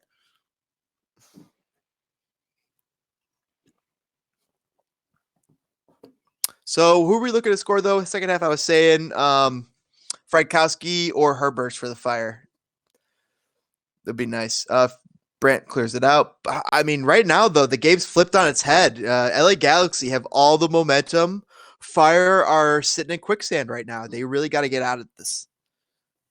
Subs. Score is 1-0 right now. Jorge Luis Salgado. Some subs for sure. Oh, gosh, defense is so bad. Oh, my God. Calvo. What? I always watch Calvo, and there's times where I'm like, he doesn't know how to play defense, but he's a center back. Sometimes. That's why Gaston's going to be huge. He brings some height, and he brings skill. Oh, I wanted to talk about this. The new goal kicks. Oh, how it doesn't have to go out of the box? I love that. I think that's a great change. Yeah. I think it's a great positive change for the game. Allows you to play out of the back. Also, I mean, there's a high risk, high reward there as well. But I do like that. I don't mind it at all. I like that positive change. It's rare when you see those types of big changes in the game. The last big type change, I think, was besides VAR, of course, was the kickoff. They only had to do one kick. Before they always made you do two. Real nice play. Was that Katai? Yeah, it's Katai. Dude, Katai is so dirty on that ball. Should have signed him for a 10. Oh my God, how did they not? That would have wasted. What a absolute gem of a player you would have had there. At least some quality on this team that you could look to. That has Barrick earned himself a foul. Everybody, appreciate if you smash that like button for us. Spread the fire. Always retweet our work. We appreciate that. Follow Men in Red at Men in Red 97 on Twitter. He's a great follow. Always got nice little Chicago Fire news. Barrick tidbits. is not happy after that foul call. Nah, he's yelling at Georgie. At Georgie, really? Yeah, because Georgie didn't come over to help, and Barrick had to come all the way back to the back defensive corner and put pressure on the ball. Not good. Not good to see. Body language wise, LA Galaxy showing positive body language, Chicago Fire showing negative body language. So that is an indicator. Really flat. Really flat. Yeah, I mean, that's a huge indicator of the game. That's really hard to gauge negative how they've gone negative and how they've gone positive, but that's a big factor in the game. If you could somehow gauge that, and you could see that in the camaraderie in the team, when the Fire yell at each other and maybe getting a little angry at each other, while I'm seeing LA Galaxy laughing at each other. So that's what led me to speculate as such. Who was the right back? That's Brett Bronico. Pavone is tearing him apart. Yeah, he's not a natural right back. He's actually a natural midfielder / forward. He was drafted as a forward. Is he really? Mm-hmm. This LA Galaxy team is ripping us apart right now. And they weren't first half.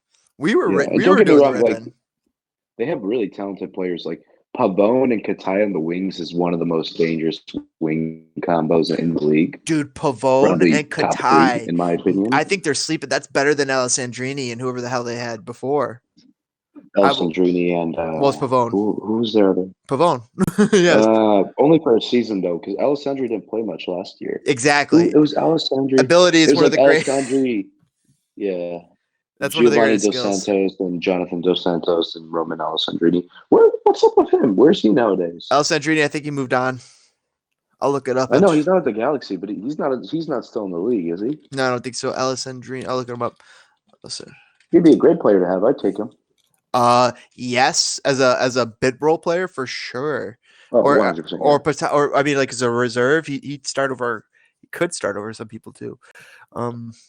Better passing from the Fire right there. Georgie got a nick, but he's not been picked up. So he's a free agent? Free agent, looks like.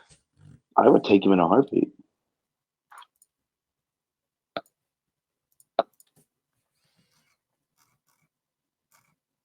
David Bingham.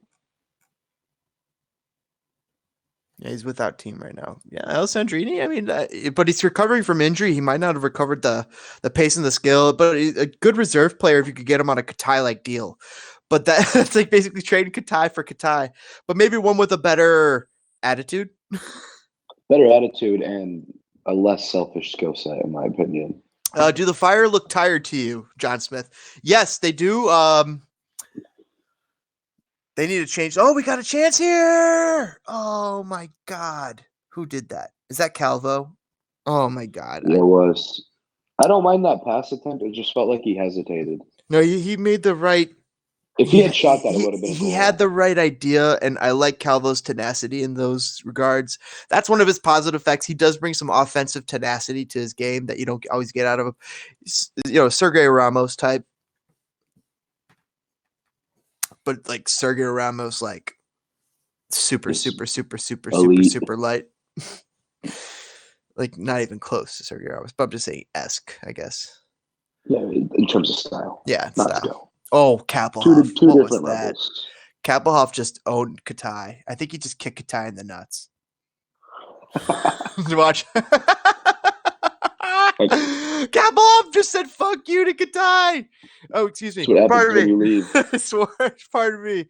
He totally did that. Like it just looked like he just cracked him. Katai's like, "Oh, yep. Well, you got me." Oh man, you missed the chance there. They had a chance idea. Let's do this. Barrick could have made that run. I know, right? Yeah, just short. They're not stepping to the ball. They got to step to the ball. They're getting some opportunity here. This is better. They're penetrating the 18 right now, circling the ball around. I just like to see them moving the ball, Mm-hmm. Keep it for less than 2 seconds. 64th minute. Really putting the pressure. They've lost the ball. Good play. They lost the ball, but real good pressure. That's a fine offensive possession exactly. Right there. You got the ball in the box. It didn't hit feet, but you were moving. I don't mind that at all. I'd rather lose the ball all the way up here. Katai getting subbed off, then all the way back there, which is what the case was last year. Katai getting subbed off, Coelho coming on. Also, it's really interesting. We still have not seen Wiki make a sub on live TV. We have not seen Wiki make a sub on live TV. We have now watched we did. He did play. A few players did change last game, right at the second half, but we haven't seen like a during game. I guess I don't know what am I gonna say. During ticking minutes type of Yeah, sub. no, I get you. Because he took off the goalie or somebody and a few players last game, one or two players. In my opinion, right now is not the time to test people's fitness because No. you're risking injury. Somebody got injured long term. Paul Arriola is out for like this season, the entire season. He tore his ACL. He's done. Not done, but that just stinks for U.S. That's a big blow for DC. I actually not big blow for U.S. men's national team too. True, yeah. Not presumably maybe a big blow, but just a blow. That is true. Yeah, forgot about the whole U.S. men's national team role he plays. Good. I mean, he's just I don't know if he's like super relied upon, so to speak, but definitely has a role. Oh, here we go. Flick it. Goal! Oh, I thought it was in. Who's winning? Says Master Sergeant. No, LA Galaxy is up 1-0. Oh, please tell me that was a lot. Wow, was that close to that? Dude, Jack says just hit the B button. Wow, that just missed. Honestly, he should have flicked it back. That would have been a goal. Oh, that was so close. Very close, Barrick. They need to finish that. Be right back. Well, hi, everyone. How many people we got on the stream? 19 people watching. Que pasa?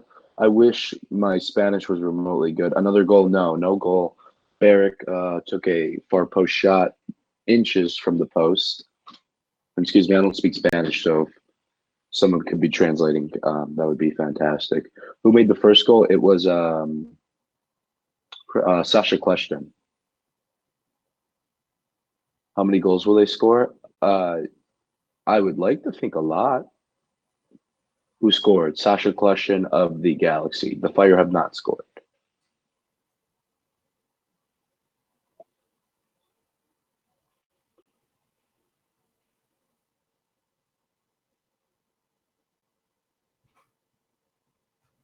El Marcador?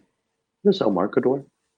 Someone have a link. If you go to the Chicago Fire website and you're in the region, you'll be able to access the game. 1-0 Ghana Galaxy. That is true. Ghana Galaxy.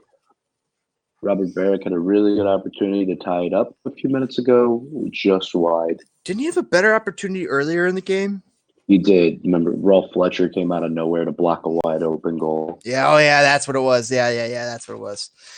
Good save by actually that one was impressive save by the defender there. Yeah, that was nice. Ooh, is this who I think it is coming? Oh, that's Joe Corona. That's who that is. Joe Corona. What a player to have on your team. Feliciano Martinez. Just a sneaky good player. Thoughts on Stojanovic? I know nothing of him. He's a guy who I could actually see succeeding in this league. He's very physical.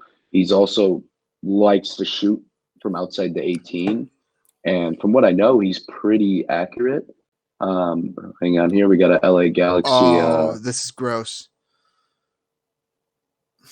Ooh, just wide. Cronholm looks like he's injured again, potentially.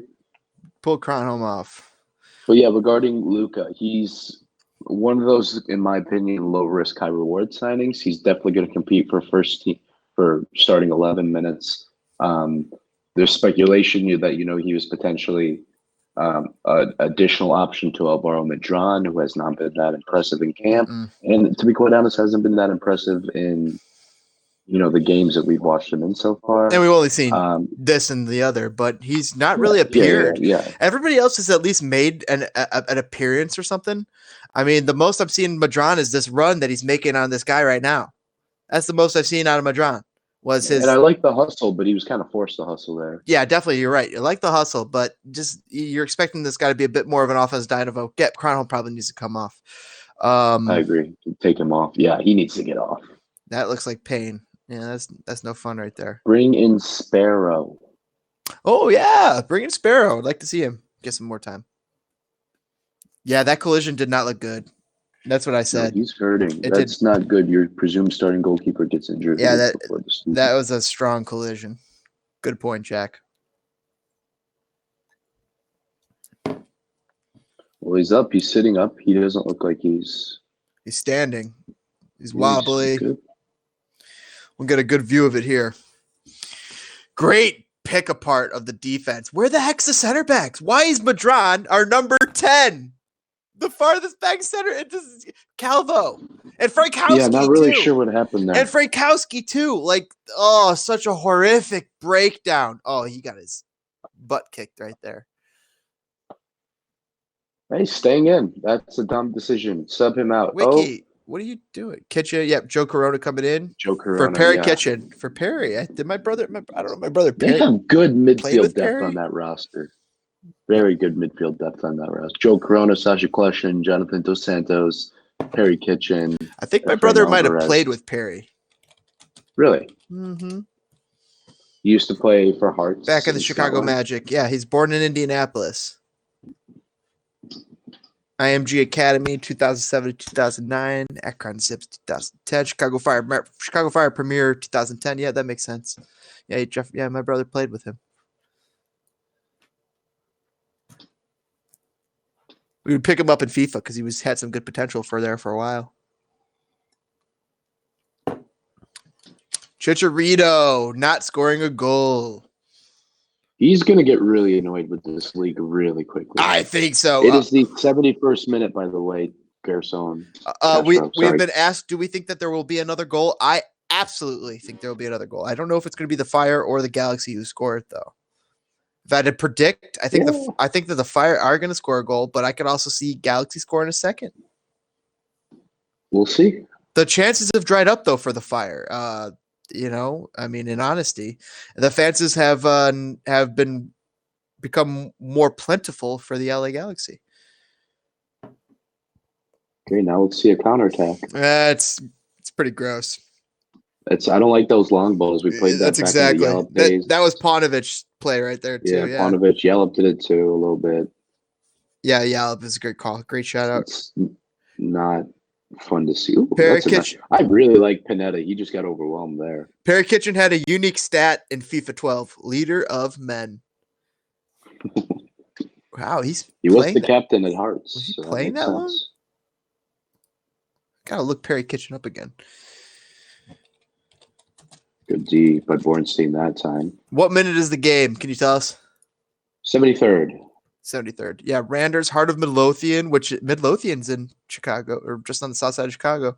DC, not Heart of Midlothian, but Midlothian Country Club. DC United, Chicago Fire Premier. Oh, wow, he played for DC United back then. When Jack's talking about Randers and Galaxy. Randers. Is that like off-brand Rangers? No. Randers is Danish football team and based in Randers. It's kind of crazy to think about. There are 5 essential players to this roster who aren't even in camp yet. Yeah, that we got asked that question earlier. There's quite a few barracks. It's ridiculous. It's crazy. Get off him, Sasha. That was funny. I would have loved to get Sasha. He probably doesn't fit what they want to do here, but just that would love to have gotten Sasha Kleshin here. Always been. He's a stand-up guy. He's a perennial career MLS good solid player. It would have made more sense if he came when Dax McCarty was here, because they're buds. The best friends together. Yeah, they're buds. So yeah, that would have made more sense. So darn unlucky. Was that Wiki pointing? Is that Wiki pointing? No, that's not Wiki pointing. Yeah, that's Wiki. That's Wiki. I don't know if that was Wiki pointing. Was it? I think that was Wiki. You could tell by the hair.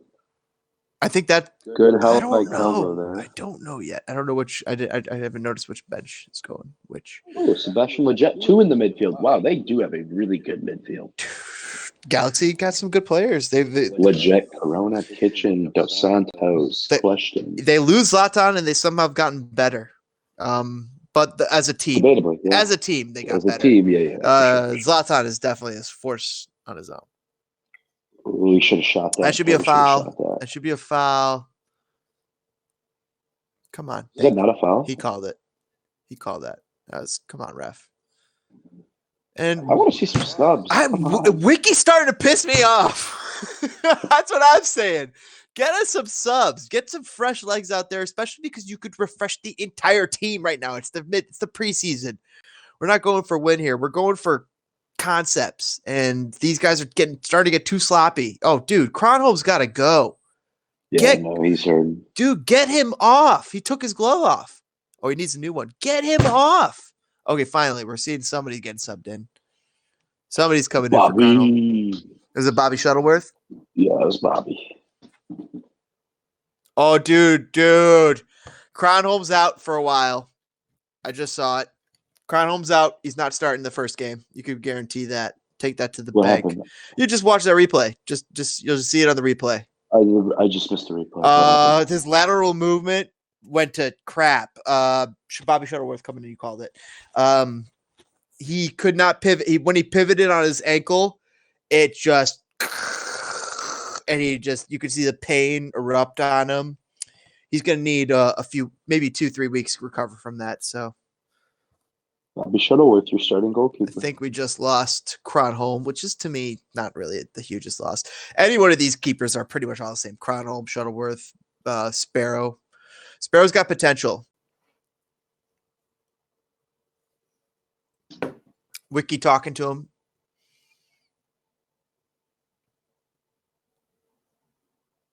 It's the goalkeeping coach right there, that bald guy from Portland. Yeah, he's a good coach.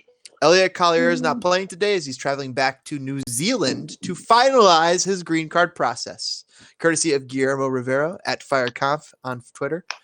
Always a great follow. Writes for The Athletic. We've had him on the show a few times. Hopefully, we'll get him on in the future. That will free up an international slot. Patrick McCraney of the Hot Time confirms that will free up an international slot, which means the Fire are now free to fill the final DP slot with Gaston. I don't know why I just broke out into the song there, by the way. I just felt the need to do that. We could add Gaston will be the best sixth in the league, and I told your viewers that earlier, and I will say it again. He will be the best CDM in MLS. No one's slick as Gaston. No one's quick as Gaston. No one's neck as incredibly thick as Gaston's. For there's no man in town half as manly. Perfect, a pure paragon. You can ask Tom, Dick, or Stanley, and they'll tell you whose team they prefer to be on. There's no one been like Gaston, a kingpin like Gaston. No one's got a swell cleft on his chin like Gaston. As a specimen, yes, I'm intimidating. My, what a guy, that Gaston. Oh, who's subbing in? Oh, that's for the Galaxy. Never mind. I don't care. Insua and Orojo. All right, guys. Hope you guys enjoyed the show. The song and dance.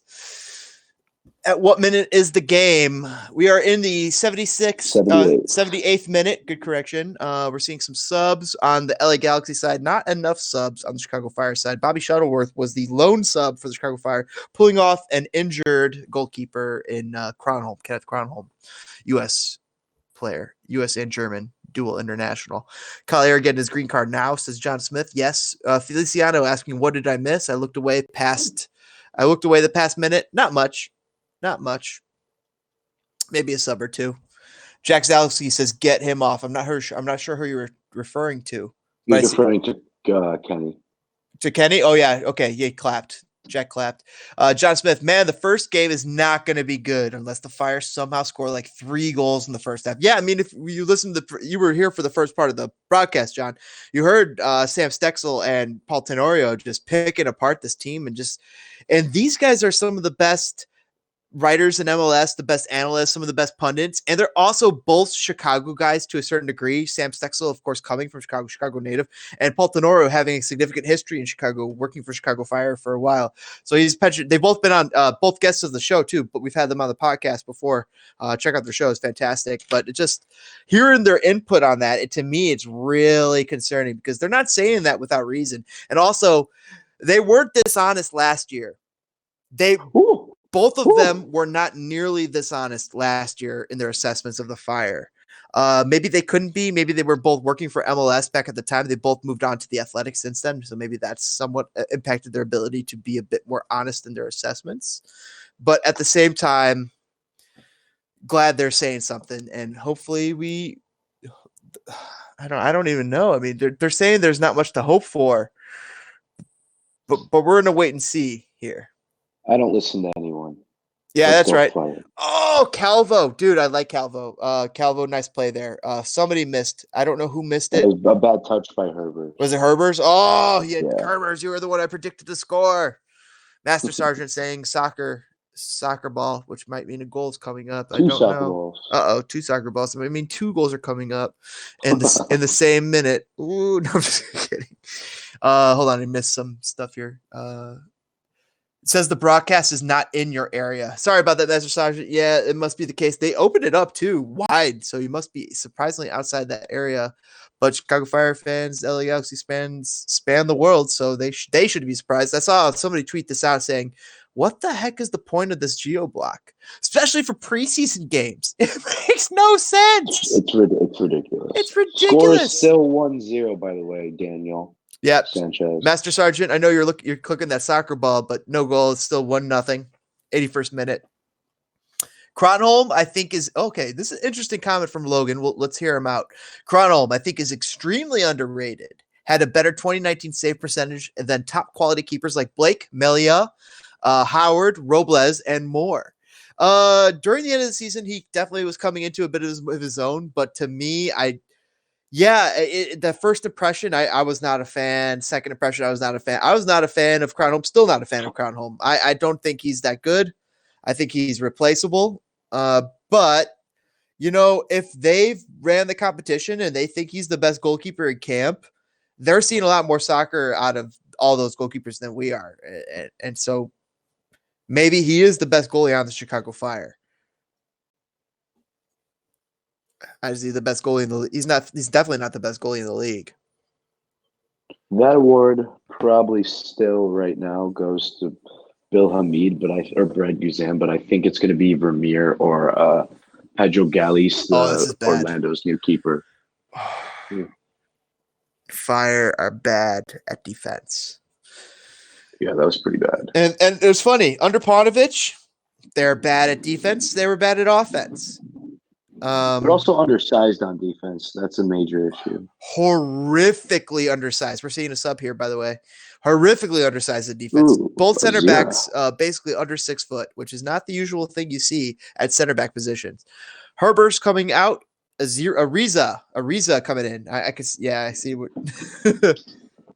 Ariza coming in. Wait. So they're putting in an attacking winger, or they're putting a CDM. They pulled the attacking mid, and they pulled the attacking mid, and they put in a far more defensive mid. Pineda's still in there, so it's like that's doubling down on a bit of the defensiveness. A weird play. Yeah, I'm okay. I don't really know. And in the preseason, of course, they could use all their subs. They could use the entire bench here. They're not restricted to 3. I personally, I think that should be the change, next big change coming to soccer. I think as a coach, you should be able to use all the subs you have on your bench. Maybe it's max of 7, maybe it's a max of 9. You should be able to use all of them. We had Peter Nowak on the contest, who's actually UEFA licensed coach. He could coach in Champions League over in Europe. He's got that. He's got the highest level of soccer coaching in the land. He disputed this notion. He did not like the idea. He said, that just changes too much. The plan goes out the window when you put that many subs in. And my argument is that's the risk you got to take. And not every coach is going to take that risk and make that risk. So maybe one coach uses 3 subs, maybe one coach uses all 9. And maybe the coach who uses all 9 wins the game because he puts out fresher players. Maybe the coach who puts out all 9 loses the game because some of his tactics are lost in translation, which was what Peter Nowak's thought was. Now, we had Lavelle Palmer, another X-Fire player on the show. You guys are going to love this. You guys are going to love this. We got a goal coming up. And it's from our defensive sub. Michael Azira. Wiki looks like a genius right there now. Ariza. Let's go. Why am I getting so excited about preseason? Time to just tweet goal with so many L's. Huge, nice goal by Ariza. He might be offside. In actuality, he might be offside. I'm going to have to see this again. One more. He's totally offside. Yeah, he's totally offside. So if this is a VAR game, which I don't know it is. It's probably not. But MLS actual games will be VAR games, VAR games. preseason game is probably not important enough. All right, we'll get a really good look here. Let's watch. No, He's totally Let's see when Barrick touches. Yeah, he's complete. Now, here's the crazy thing about the rule. If Barrick did not touch that, then it's onside. And instead an LA Galaxy defender touches that to Azira, it's a good goal. I love that change of the rule. I think that's another good change. Yeah, that's an excellent change of the rule. You couldn't really tell. Well, obviously they're counting it, but you couldn't tell if Barrick touched it or not. The score is 1-1. So our prediction for that second goal, there it is. Boom. Azira with the center defensive mid by trade scores the That was goal. literally his first touch of the game, too. Yeah, it's pretty good. Goal, says Jack. John's just saying yes. And, he might be off. Yeah, he was offside for sure, Jack. He was offside. Who cares? For Goal's a goal. Who cares? No goal's a goal. Anything. Who scored for LA Galaxy? Do you remember who scored? Sasha Question. Sasha Question scored. Trolling. Esther Sargent saying goal. Oh, he is so offside. Barrick definitely touched that too. Feliciano has this comment. I can't believe Grant Lillard was told to mark Ibrahimovic and got scored on, and that was the end of his homegrown career. Yeah, that was. He got scored on by Ibrahimovic and never trusted again by Paunovic. What the heck? That's a good point. He's got scored on by a top 15 striker in the world on his day, and he sat the rest of his. It just ruins his career. Okay, Chicharito just handbooked. Chicharito denied. What just happened? No, Calvo slid and he used his full hand. Dude, Calvo's got some Suarez in him. Calvo has he's got some Suarez in him for sure. Watch this. Look at Calvo's full hand. Look at Kaplov. Dude, Kaplov should have been called for a PK. There should be a PK for Chicharito, first of all. Dude, Kaplov's pulling Chicharito. If he's holding on to him the entire time, this should be a PK. Calvo is a borderline genius. He's a borderline soccer genius. Yeah, he's a guy who just. Calvo has there's some sort of skill for Calvo in FIFA. I gotta look it up. There's whatever he's got flair. Maybe that's what it is. Calvo has something. I like Calvo. Yeah, he's just a. He's growing on me. Just kicked our goalie. Get a red card? What's going on here? He just kicked Bobby as Bobby picked the ball up. I'm playing FIFA 20 right now, and I'm LA Galaxy, and I'm losing 2-1. I'm looking up Francisco Calvo. He's only 26. 5'11", though. Both of our center backs are 5'11". Does Calvo have any skill? Not any skill, but any interesting traits. I don't see any traits. No. He should have some sort of trait. I don't know if it's flair. He should have some sort of trait. Ooh, good find. Oh, almost a good find. Never mind. I'm getting overhyped. 88th minute, 1-1. LA Galaxy and the Chicago Fire are tied here at the LA Galaxy Stadium. Eddie Mara's asking what happened, who scored. It was Ariza or Azira. It's one of the two for the Chicago Fire. Azira. Yeah, tying it up. Dude, Sasha Klesch is just such a good American soccer player. Maybe you don't need him, on the American national team, but just what a good soccer player. What a good soccer mind. This ref, LOL. Yeah, it's a preseason game. Yeah, this is getting a little out of hand. Preseason game. It's preseason for the ref, too. LA Galaxy with a decent-looking attack here.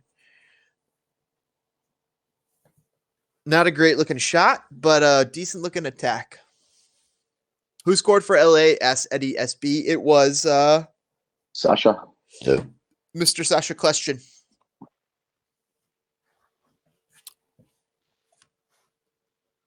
The Fire have pulled their goalie. They've changed goalies since then. Cronholm took an injury, and on has come to Shuttleworth, Bobby Shuttleworth. That was an awful shot. All right, we're in the final minute here. It's been a really even game. For this game to end 1-1, I think that's a fair result for both teams. Really. Neither team really did enough for me to really differentiate themselves. Put it over the top. but they're both trying out things. Logan from out saying, going back to the Cronholm thing, Cronholm's style of play wasn't a perfect fit to begin with, hence the rough start. But once he adjusted to the team later in the season, he looked very good. I think that's a good That's a good point, Logan. He definitely had to adjust to the style of Paunovic, whatever he was playing week to week. Madron! Oh! Herbers. Herbert! I thought that was in. Barrick. I thought it was in. Oh, it's Barrick. You're no Nico. That was a tough angle. A real tough angle. So LA Galaxy scored the winner. I believe last week the Chicago Fire were sporting the purple and green jerseys. Now it's the LA Galaxy's turn, sporting the purple and green jerseys. It's that classic Adidas template. I kind of like. Team has the same. I call those grapevine jerseys right now. I just invented or wine jerseys. I like them. As a goalie. I like it. I like purple. I think purple is just a nice royal color. Of course, it's color of royalty, but just a good looking color. Purple and green together, like. It's a colorblind man's nightmare, though. That's for sure. So close. Colorblind nightmare. Yeah, as in me. Oh, did I tell you about Fortnite having the colorblind things? Yeah, you told me about that. That's so awesome. Yeah. Colorblind friend, yeah. I just thought that was so great of them to do that, to make that accessible. Ooh, nice back heel. And there's other stuff like that. Xbox has like their they have a controller that they have for that all sorts of people who have disabilities can use. It's like they use this not just for Xbox, but they use this for like computers and stuff. Microsoft designed this, and really cool. They made all of the code for it free to access, basically. And they made the patent. They put it out there as open source, so everybody could go in to grab this technology to help disabled people learn, play video games, and operate computers and all sorts of stuff. Really, really cool. That's awesome. Are you guys Fire fans? We're huge Fire fans. We're not Galaxy fans. Yeah, we're. You'll be in There's Houston. There's been a lot of Galaxy guys in the stream. It's kind of interesting how they found it. Oh, I got it posted as Chicago Fire versus Galaxy or some stuff like that. Chicago Fire versus LA Galaxy watch along. Oh yeah, but we are. We are Fire fans. But we're also soccer fans. So and we're homers to a certain degree, but also, we honor our opponents. Yeah, I won't shoot on you because you might like this. It's not gonna be great, but you might like it. They just called the game. It's game. Oh yeah, but it's a nice little shot to end it. It was exciting. Yeah, that Panetta was just looking for the game stream. Ended up, welcome to the stream. All right, welcome to the stream, guys. So smash that like button. Always appreciate that. Let us know we did a decent job. Hopefully, doing this. This is new to us. We're doing this watch along with you guys. It's really fun. Enjoy interacting with the live chat. Everybody in the live chat, thanks for joining us. LA Galaxy did not win, Master Sergeant. It is 1-1, and it's a preseason game, so it really doesn't ultimately matter. Everybody's just really trying to get their tactics under their hat. They're trying to get their fitness about. Really good dirty goal there from LA Galaxy to score. A great the chance they created was quality. I'm not saying that, but the goal itself was dirty. Just a failure on defense for the Chicago Fire and a capitalization by Sasha Kleshtin. Cronholm pulls up injured. The Fire come back with a totally offside goal that should be it was totally offside, but a nice shot nonetheless. Fire should have already had it, maybe been in the lead, arguably. Were you guys at all sad that Katai left? I personally was. I'm not. It's not that we're sad. These things happen, of course, but I think it was a big loss. I think it was a big loss to lose. Katai. I would have really liked him back if he wasn't a DP, like the role he plays with the Galaxy. He's an instant starter on this team, but now because he's gone, you get a guy like Aliseda to go into that same spot. If Katai's here, you don't go get Aliseda. You maybe go get somebody else. So it changes the math here significantly if Katai is here. I think Nate sums it up brilliantly. His talent will be missed. His attitude, not so much. Great comment there, Nate. I agree. Yep. But because that is the one knock on him, it was his attitude during the game. Sometimes when he's in a game and it's a high profile game, Katai is dangerous. He's got Zlatan type. Oh, I'm going to kill you in this game and I'll make you embarrassed. But if it's not a high profile game, he might loaf a little bit. He's not that great he's actually good at defense. He's good at defense when he wants to be. But the thing he doesn't want to be, he wants to be good at offense, and he wants to let you know that. Like he's gonna not run as much on defense. He won't put in as much work. You have any other thoughts on Katai? In terms of raw skill, he is one of the most skilled players in the league. In terms of being a team player, he's not one of the best players in the league. If he could adapt and learn when it's appropriate to take 10 guys on versus pass the ball, he would be a top 5 or top 10 winger in the league. Oh no, dude, he's a top 5 winger in the league for sure. I'm saying, but maybe you're saying he could be top 3. He's top 5 for sure, dude. There's not many. You think so?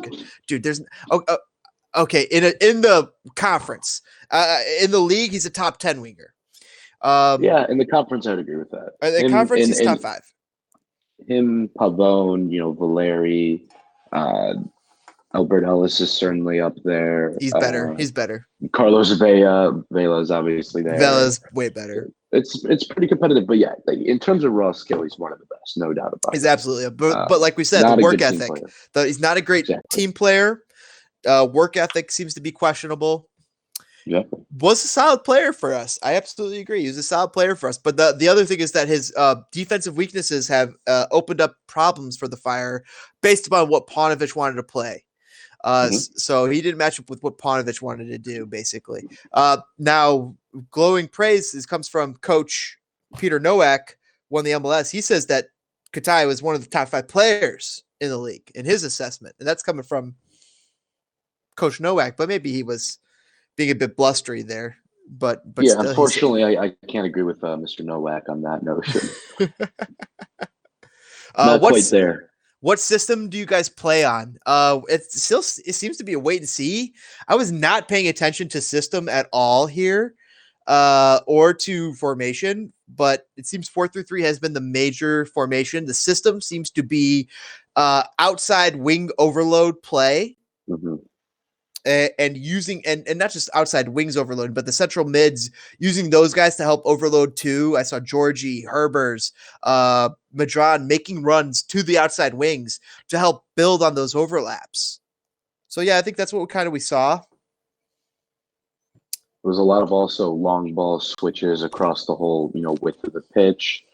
A lot of there were winger play. Yeah, it was a lot of that. It was good to see. We had some good possession. The final score is 1-1 for anyone who's not aware of that. For you, Ignacio. It was a fun game. It's refreshing to see. It's refreshing to see in comparison to the last game. There's a lot more soccer playing here. There's a lot more actual cleaner soccer here. It's still rough. Yeah. Still preseason. Still not even there. I mean, I was watching Championship in Serie A earlier. Way more cleaner. Way more, for sure. Way more crispness to their passes. They knew where everybody was. I mean, they're in the end of their season. They're nearing the end of their season. Meanwhile, these guys are just starting. A couple questions. Is Chicago, guys? Everybody in the live chat, we're gonna be shutting down here soon. So smash that like button. Subscribe for more Spitting Fire, and ask us your final questions in the comments. And put your comments out there on the game. Eddie asking, is Chicago more scared of LAFC or LA Galaxy this season? That's the real question. You want to start it? I wouldn't say I'm scared. I don't think that's the right word. But if I had to pick, LAFC is the best team in the league. I don't think the Galaxy have done much to improve themselves in the respective. I don't think Chicharito is going to be Zlatan level. So in terms of raw attack, I think Pavone is going to have a fantastic season. I think he's going to be a top 3 winger in the league by the end of it all, if he's not already. Their attack, I feel, is downgraded slightly. And I think LAFC, they signed 2 or 3 more guys that are going to compete for playing time in that attack. And it's way too stacked, and they still have the best player in the league. So LAFC, but I wouldn't use the word scared. If I wanted to play one of them, it would be LA Galaxy. Absolutely. If I had to pick one of the two to play for a playoff game to move on, I'm trying to play the Galaxy. I think that they're the worst team overall. They're worst coached. But the difference is it's not that much. They're better coached than the Chicago Fire at the moment, only because he's had more time there. But the Galaxy have rounded out the roster a bit more than they had during Zlatan. So it's really unfortunate because if they had Zlatan on this roster, holy cow, they would be the best team in the league. LA Galaxy would be the best team in the league if they had this team plus Zlatan. But losing Zlatan is just such a huge loss. That's just so huge. LAFC, best team in the league. You said it. Best coach in the league, best team in the league. Fantastic. Really like to see what I saw. Saw some interesting comments though from one Jermaine Jones. It was recently covered by Grant Wall of the Sports Illustrated, so I'd check that guy's out if you guys if you're interested in that. But he was just talking about Bruce Arena being possibly the worst coach he's ever had, even though he's like the number one American coach. And I did see that, and I thought that was a really interesting comment. That was interesting. If they made it, correct me if I'm wrong. Wait, no, never mind. I'm getting my team screwed up. Never mind. Disregard what I was going to say. All right, well, I'll take over then. And then there was, and then he also said, isn't it interesting how some of these people who are not really connected to soccer, but are like the sons of like maybe good coaches, like Bruce and his son. He's not really that great of a soccer coach, but he gets a job. Meanwhile, there's like people who are actually good soccer coaches who are not getting jobs and they're getting passed over. He's just pointing out some of this hypocrisy and this nepotism that's goes on in the world, which makes sense. Which certainly makes sense. But I highly suggest checking that out from Grant Wall, covering Jermaine Jones. Could have came to the Fire. He almost came to the Fire, which would have been great. Yeah. But that was, one of our many failed transfer sagas that we've had in recent years. Ignacio Parra asking the score of the game. Nate clarifying it was 1-1 final score. Chicago Fire 1, LA Galaxy 1. Goal scorers were Sasha Kleshin and Azira for the Chicago Fire. LAFC is the best team in the league, so I would say them. I agree with you, John. So does Matt. Master Sergeant saying, "Who's ready for MLS this year?" We are. I am. Yeah, we are. I've been watching some EPL. Obviously, I watched a little championship in Serie A. I'm so excited for Fire to get going here, even though as we heard earlier in the podcast, they might not be that great. So how will Barrett fill out? Barrett, waiting for him to warm up, or I hope we can get a better CB as mentioned earlier. Yeah, we've mentioned that. Love Kepelhoff, but he's not good enough or not in form. He's not good enough, and he's not in form. So it's a double whammy. It's unfortunate because, he was an all-star 2 years ago, 3 years ago, 2 years ago, however, 2017. And he fell off at some point. I don't know what happened, but he fell off. Yep. John Smith, have been there any big-name players like Basti, Kaká, Villa that has been played for more than one MLS team? Does Bradley White Phillips count? No, he's not as high profile. I mean, Didier Drogba played for the Impact and then Phoenix. And then for USL. Yeah, down in USL. But that's for the first name that comes to my mind. I don't. Go on. No, I can't think of anyone else. I don't know if you have one. I mean, maybe more American-based players. Maybe made Sasha question. Yeah, maybe that type. This is a great question though, right here by Nate. How long until we can fully judge Wiki as a coach? Well, you know what? We could. It's already started. We have to start judging Wiki as a coach now, and people will say, "Oh, withhold your judgment." No. The judging process starts now. It started with preseason and making the decisions that we're seeing and the reasons behind those decisions. But it is a coalescing effect that adds up. And it's you don't just take the game one. Oh, that's the final output on Wiki. You got to take it in the season. We have to give them the season, or at least half a season, maybe 10 to 15 games. We have to give them that, but at the same time, the assessment is always ongoing. The feedback that you're getting from that assessment is always ongoing. Think about it this way: there's the summative, and then there's the formative assessment. Your final end result, which is the summative, at the end result, how many points we got? Yeah, there's that. Then there's the formative assessment, which we're putting together in the first early days of these couple games here. What are we seeing as far as offensive chances created? What are we seeing as far as offensive chances created for the other team? right now we're seeing the Fire create some offensive chances and looking offensively decent, at least early days. Defensively, we're not seeing that right now. And that's just, a couple of preseason games in, and we're 1 week out from the season beginning. I also, as important as it is to obviously start to really understand Wiki and judge him based off what we have now, I cannot, and I think, the Fire fan base as a whole cannot fully judge Wiki's play style and how good of a coach he is until he has his full team. Correct. We've talked about this several times throughout the stream, how and you need more of a season too of results to kind of judge that with. Hence the summative, maybe the final point score. Exactly. We got to use the season to really judge them. But of course, the assessment is still constantly ongoing. Sorry to interrupt. Sure. Yeah. No, you're perfectly fine. There's still 5 to 7 guys that the Fire need to actually field a competitive roster, and we might have some bad results as a result of that at the beginning of the year. Is it on Wiki? Not necessarily. It's to be quite honest, it's probably on the ownership who decided to keep Velko so long. 1,000%. And then fire him, yeah. It's not even on George Heights. It's not. These guys got put into an untenable situation like we were listening to. And that's why I think, they have they by far and away this season, outside of the expansion teams, have the hardest job in building a roster in the league. And kudos to them. They're doing what they can right now. They were going into week 1 with what resembles a roster with some decently talented players on it. I would say, you can't be crazy optimistic, but I also think it's okay to have a little bit of hope, knowing what we have coming.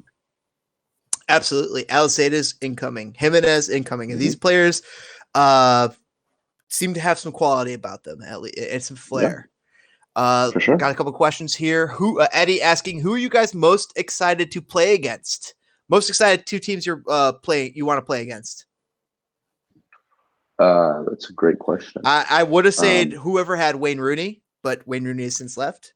So because of that, I'll probably say LAFC. I'm going to put some oddballs out there for you. I like it. Go for it. FC Cincinnati. Yeah. I would love to crush them. I would also love to crush them. First, I would want to beat them because we haven't beat them yet, and their fans trash talk me. They did. But I also think their new look attack is really interesting. And I'm kind of curious to see how that works out. Plus, like I said, I just want to beat them. And along with them, just to throw another oddball out there, that this Houston team's also going to be really interesting. They got Darwin Quintero, Christian Ramirez, Albert Ellis, Manotas, and a couple other guys that are really good. And I'm just curious to see how they go too. Some sporadic teams. Obviously, everyone's excited to see like Joseph Martinez come to Soldier Field and Carlos Vela and Chicha.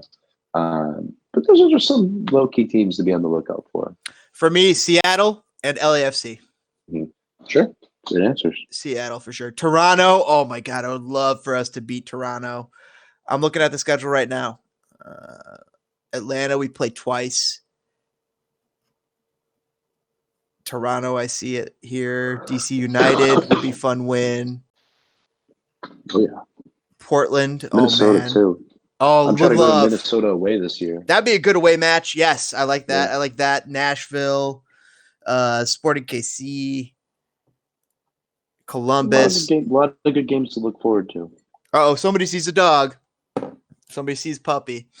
So that's who we're excited to play against. I asked because what's the chance we get Vila or Chicharito later? Is that so I see what you're saying. So maybe the thought that maybe Vila or Chicharito comes to Chicago later. That's certainly that might be a possibility for Chicharito. I don't see that happening with Vila. I don't see that happening with Vila. If anything, he goes back to Europe. Whoa, so Nate says the opposite. More likely Vila than Cheech, though very likely for now. I think that's opposite. I think that Vila is more likely to go back to Europe than Chicharito. I think Chicharito's done. European dream's done. He's more likely to go to Chicago and then maybe Club America or something like that, or Chivas. Chivas Guadalajara. For sure. And like that, go back to the origin.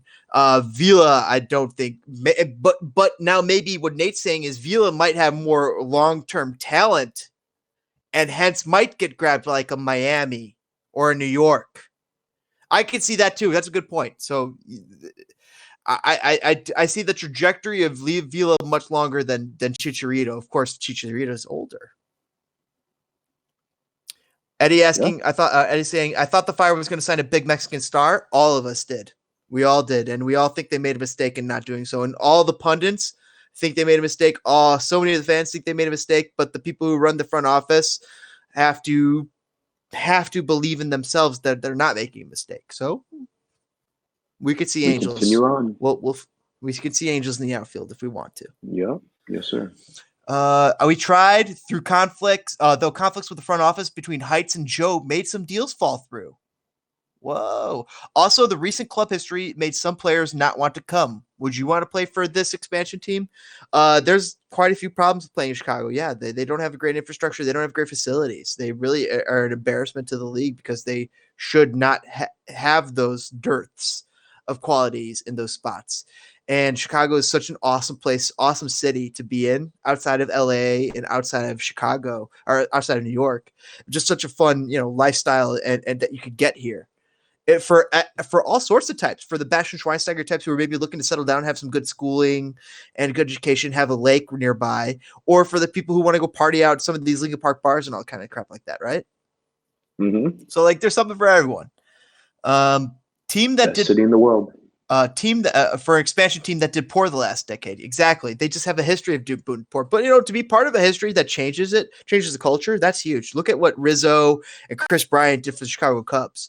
I mean, just on the flip side, those guys are going to be heroes forever here. Well, since Kenny is injured, let's get Ochoa. John, Ochoa is not coming. What's happening? Ochoa is not happening. I say expansion because the tear down rebuild this year, of course. And also, you say expansion, but we played audio earlier from Stan Sexel and from Paul Tenorio on their awesome podcast. I want to look it back up. Just a Total Soccer Show. That's not just them. They have a couple other people there too. Taylor Rockwell, amongst others. But fantastic soccer show. They were saying that, they had an expansion type feel to them this year. They got introduced with so many lacking roster spots. Nate says, I see a dog. Yes, you do. You see my puppy. Don't sleep on Sporting Kansas City. We don't. We really hope success for Sporting Kansas City. I like their coach. I want Vermes to have success. I got nothing against them at all. Nothing against them whatsoever. Exactly. Nate saying that's what I was meaning. I dig the new logo, though, says Eddie. Okay, Eddie. Okay, you can. Everybody, absolutely can. Eddie. Yeah, you got your opinion. I got mine. I do not like it, but that's the thing. It's totally cool that you like it. If you, it's America. It's heck yes. That's exactly. Heck yes. Welcome to America. Well, since Kenny is injured, let's get Memo Ochoa. Oh, that's what you said. Yeah. Let me show you the door on that one, Eddie. Hey, be nice to Eddie. Oh, Nate's saying that about the logo on Eddie's comment saying he likes the logo. Yeah. But Eddie's an LA Galaxy fan. Of course, it was designed in like LA or New York. It wasn't designed in Chicago. We could feel it. We know these things. Oh, Eddie, you have a lot to learn. Master Sergeant saying John Smith, LOL. John Smith throwing out a sad face. Jack throwing out a consternation face. Everybody, thanks for joining us. We're going to start shutting it down here. Men in Red 97, thanks for joining us, man. It was awesome having you. Any final comments, any final assessments you want to throw out there? I was pretty impressed with the gameplay. It's definitely nice to see some attacking football, something we didn't see a lot of last year. Hopefully that continues, and hopefully we can put the ball in the back of their net. I got to say, dude, thanks for joining me on these live streams. This has been fun. This is great. I love these. These are so much fun. Dude, these are so we've toyed around with this idea last year. We just ultimately didn't have the time or the ability. We have the ability to do it, just didn't have the time. But this is so much fun. That's great. For sure. Let's go. All right, everybody. Thanks for joining us. Everybody who's watching us live or listening to this after the fact, we're always available on all sorts of podcast stuff. Check out Anchor, Google Play. We're under Spitting Fire YT. Check out Men in Red 97 at Men in Red 97 on Twitter. I'll have his details in the information here. Always a great follow on Twitter. Always has some awesome, cool Chicago Fire hints and news. Do you want to drop any hints? Or you already said Jimenez. He's coming.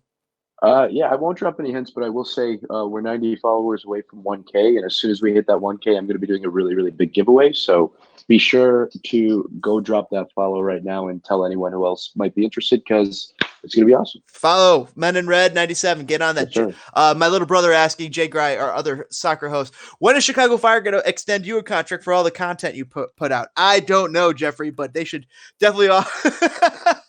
We do what we can. We do this out of our love for soccer and for love of Chicago soccer, really. Yes, sir. But it would be nice if they threw us a bone, maybe an interview, get us a player. It'd be fun. It's that's free. Hey, I could get Bronico on one of these if you want to. Brant. Yeah, our buddies Matt, Moot, and Chris. I'm sorry, and Kyle, and all those guys they're all buddies with him too. But he's always down for podcasts. But typically, you got to go. So actually, typically though, you have to go through the club to get those. Like you have to ask the club for permission. They have to give permission for an active player to be able to do that. They would never give me permission. I've been hearing some news. Alex Moni, is it Monis or Moni? Monis. I want to say Moni just because I French. I guess I Francophile it a little bit, but Alex Monis looks like he might be getting a contract this year. What's going on? Yeah, there's I mean I don't really know. There's been some rumors that there's a couple of homegrown contracts out there for the taking with some of the guys from camp, and wouldn't be surprised if Monis is one of them. Casas is also good. Got a few other guys in the fold there. It's a real possibility. Everyone's all the academy guys in camp right now are crazy talented. And obviously I hope it goes to my friend. But we'll see. We'll see what happens. That'd be awesome.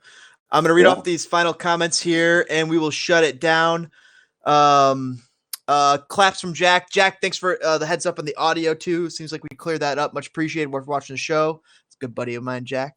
Master Sergeant. Have a great day, boys. Oh, Sad Boys over. They've been doing a little podcast. That's Jiggly. He's off branched and he's been doing the Sad Boys. Props to them.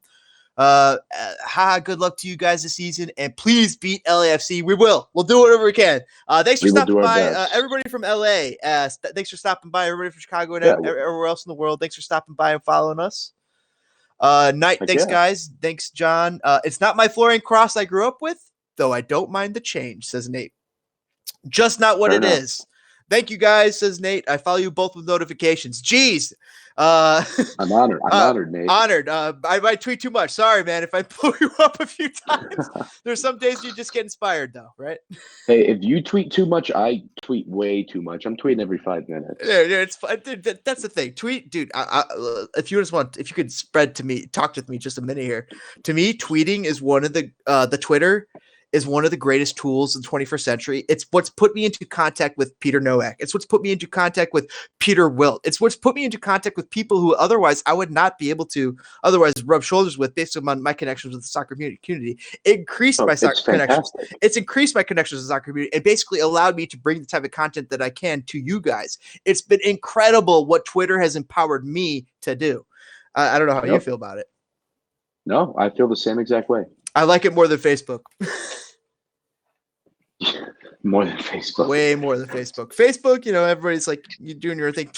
And Twitter, it's more like, if I have advice for people doing Twitter, it's more like you can kind of keep it to one thing. Like, I don't need to bring politics into my thing. I don't need to bring all this other crap into this. I can pretty much just concentrate on the fire. Even though obviously I'm a world traveler. I'm a world scholar. I'm interested in all of this stuff, economics, the world, war, life, death, all of it. I mean, everybody is interested in all these types of things. Just for instance, I'm just saying that on Twitter, being more focused on Chicago Fire, it's been fun. And it's a great hobby. And that's what you do, dude. You're hyper focused on the Chicago Fire. Obviously, you have other focus, other things that you pay attention, just like me. We have other hobbies and things we're doing, but it's really cool to kind of focus on that and offer that to the world. The fire community is really unique compared to other Chicago sports communities, as in it's really close knit, especially on Twitter, and it's really special. And I've met so many cool people through Twitter, and I've met players, I've gone game warrants, I've met coaching staff, I've met random people who I would never have connections to outside of knowing them by a username on Twitter, and now all of a sudden I'm meeting them at a game and we're chanting and we're singing and we're having a great time. It's awesome, dude. It's very empowering in a sense too. It is for sure. So like I said, that's my advertisement on Twitter. But anyway, guys, thanks for joining us. Follow fire, spread the fire. Thanks for watching us. Smash that like button. Fired up footballers. We'll catch you guys later. Totally agree on the Facebook take. Yeah, Facebook. Yeah, you could leave Facebook's it. for the old grandmas. This is great. Great quote. Great question here from Gaming with Mario. Though it's the one we've been asked all What's stream. the score? What's the score? 1-1. It was 1-1 final score, scored by Sasha Question and Ariza of the Chicago Fire. I always mess that up. The Twitter, LOL, sounded like an old man here. Yeah, old man shakes hand, fist at cloud. Everybody, thanks for joining us. Spread the fire. We'll see you guys later. Follow along for more Spinning Fire YT. I always follow on for at FireEngine97. That's me on Twitter. At Men in Red 97 on Twitter for Matt here. Fantastic, dude. Matt, thanks for joining us, man. Dude, this is so fun, dude. This is awesome. Yeah, it was so much fun. Thanks for having me. Everybody, throw out your final comments. We'll see you guys later. Thanks for joining us live or after the fact. Wow, what a freaking long stream! But that's what happens with. Yeah, it was 2.5 hours almost. That's what happens with these live casts. It's fun. It's a lot of fun talking soccer like this. I'll shut it down. I'm gonna play the closeout song, and we will catch you guys later for another episode of Spinning Fire. I believe season starts next week. You know what? Before we leave, we gotta leave with that Chicago Fire schedule. We gotta know when the season begins. March 1st, Seattle Sounders. I will be in a car at CenturyLink Field. It's going to be a cold day in Seattle. It will. Oh, my goodness. Let's take a look at the weather if we can. Seattle weather.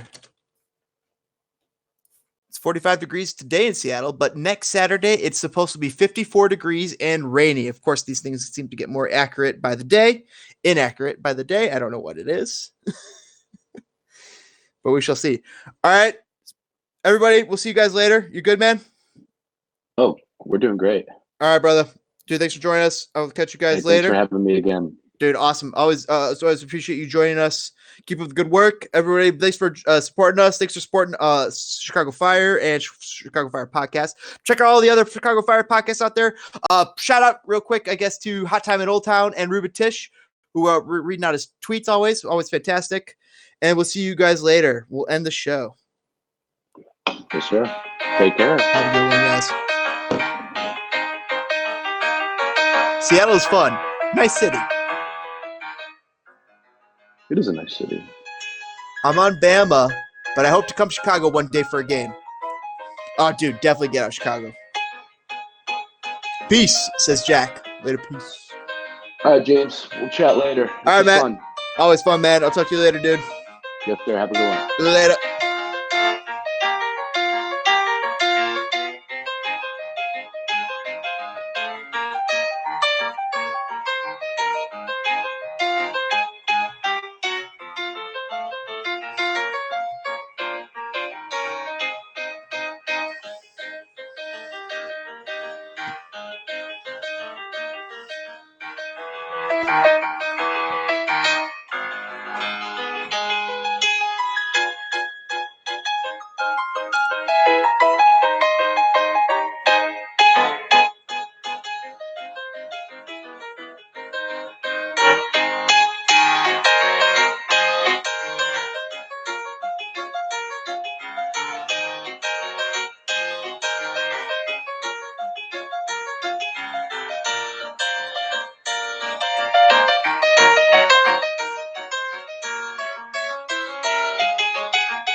Why is this still on?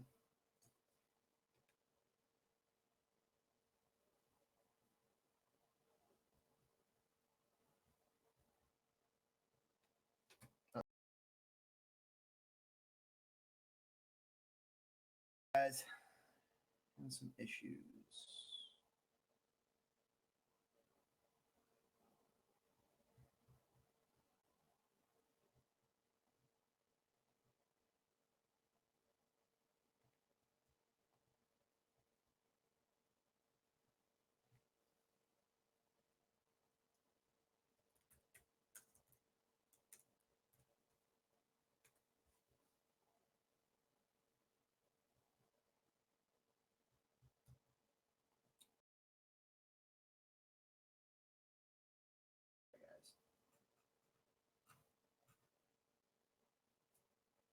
One second, Jack.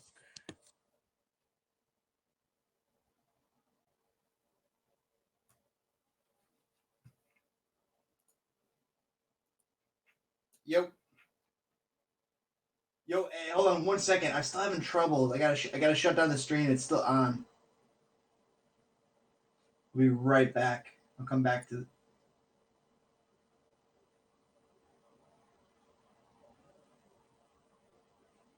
Beautiful. That's what I'll do because I hear myself repeat right now. All right, cool. We'll do. Thanks, man.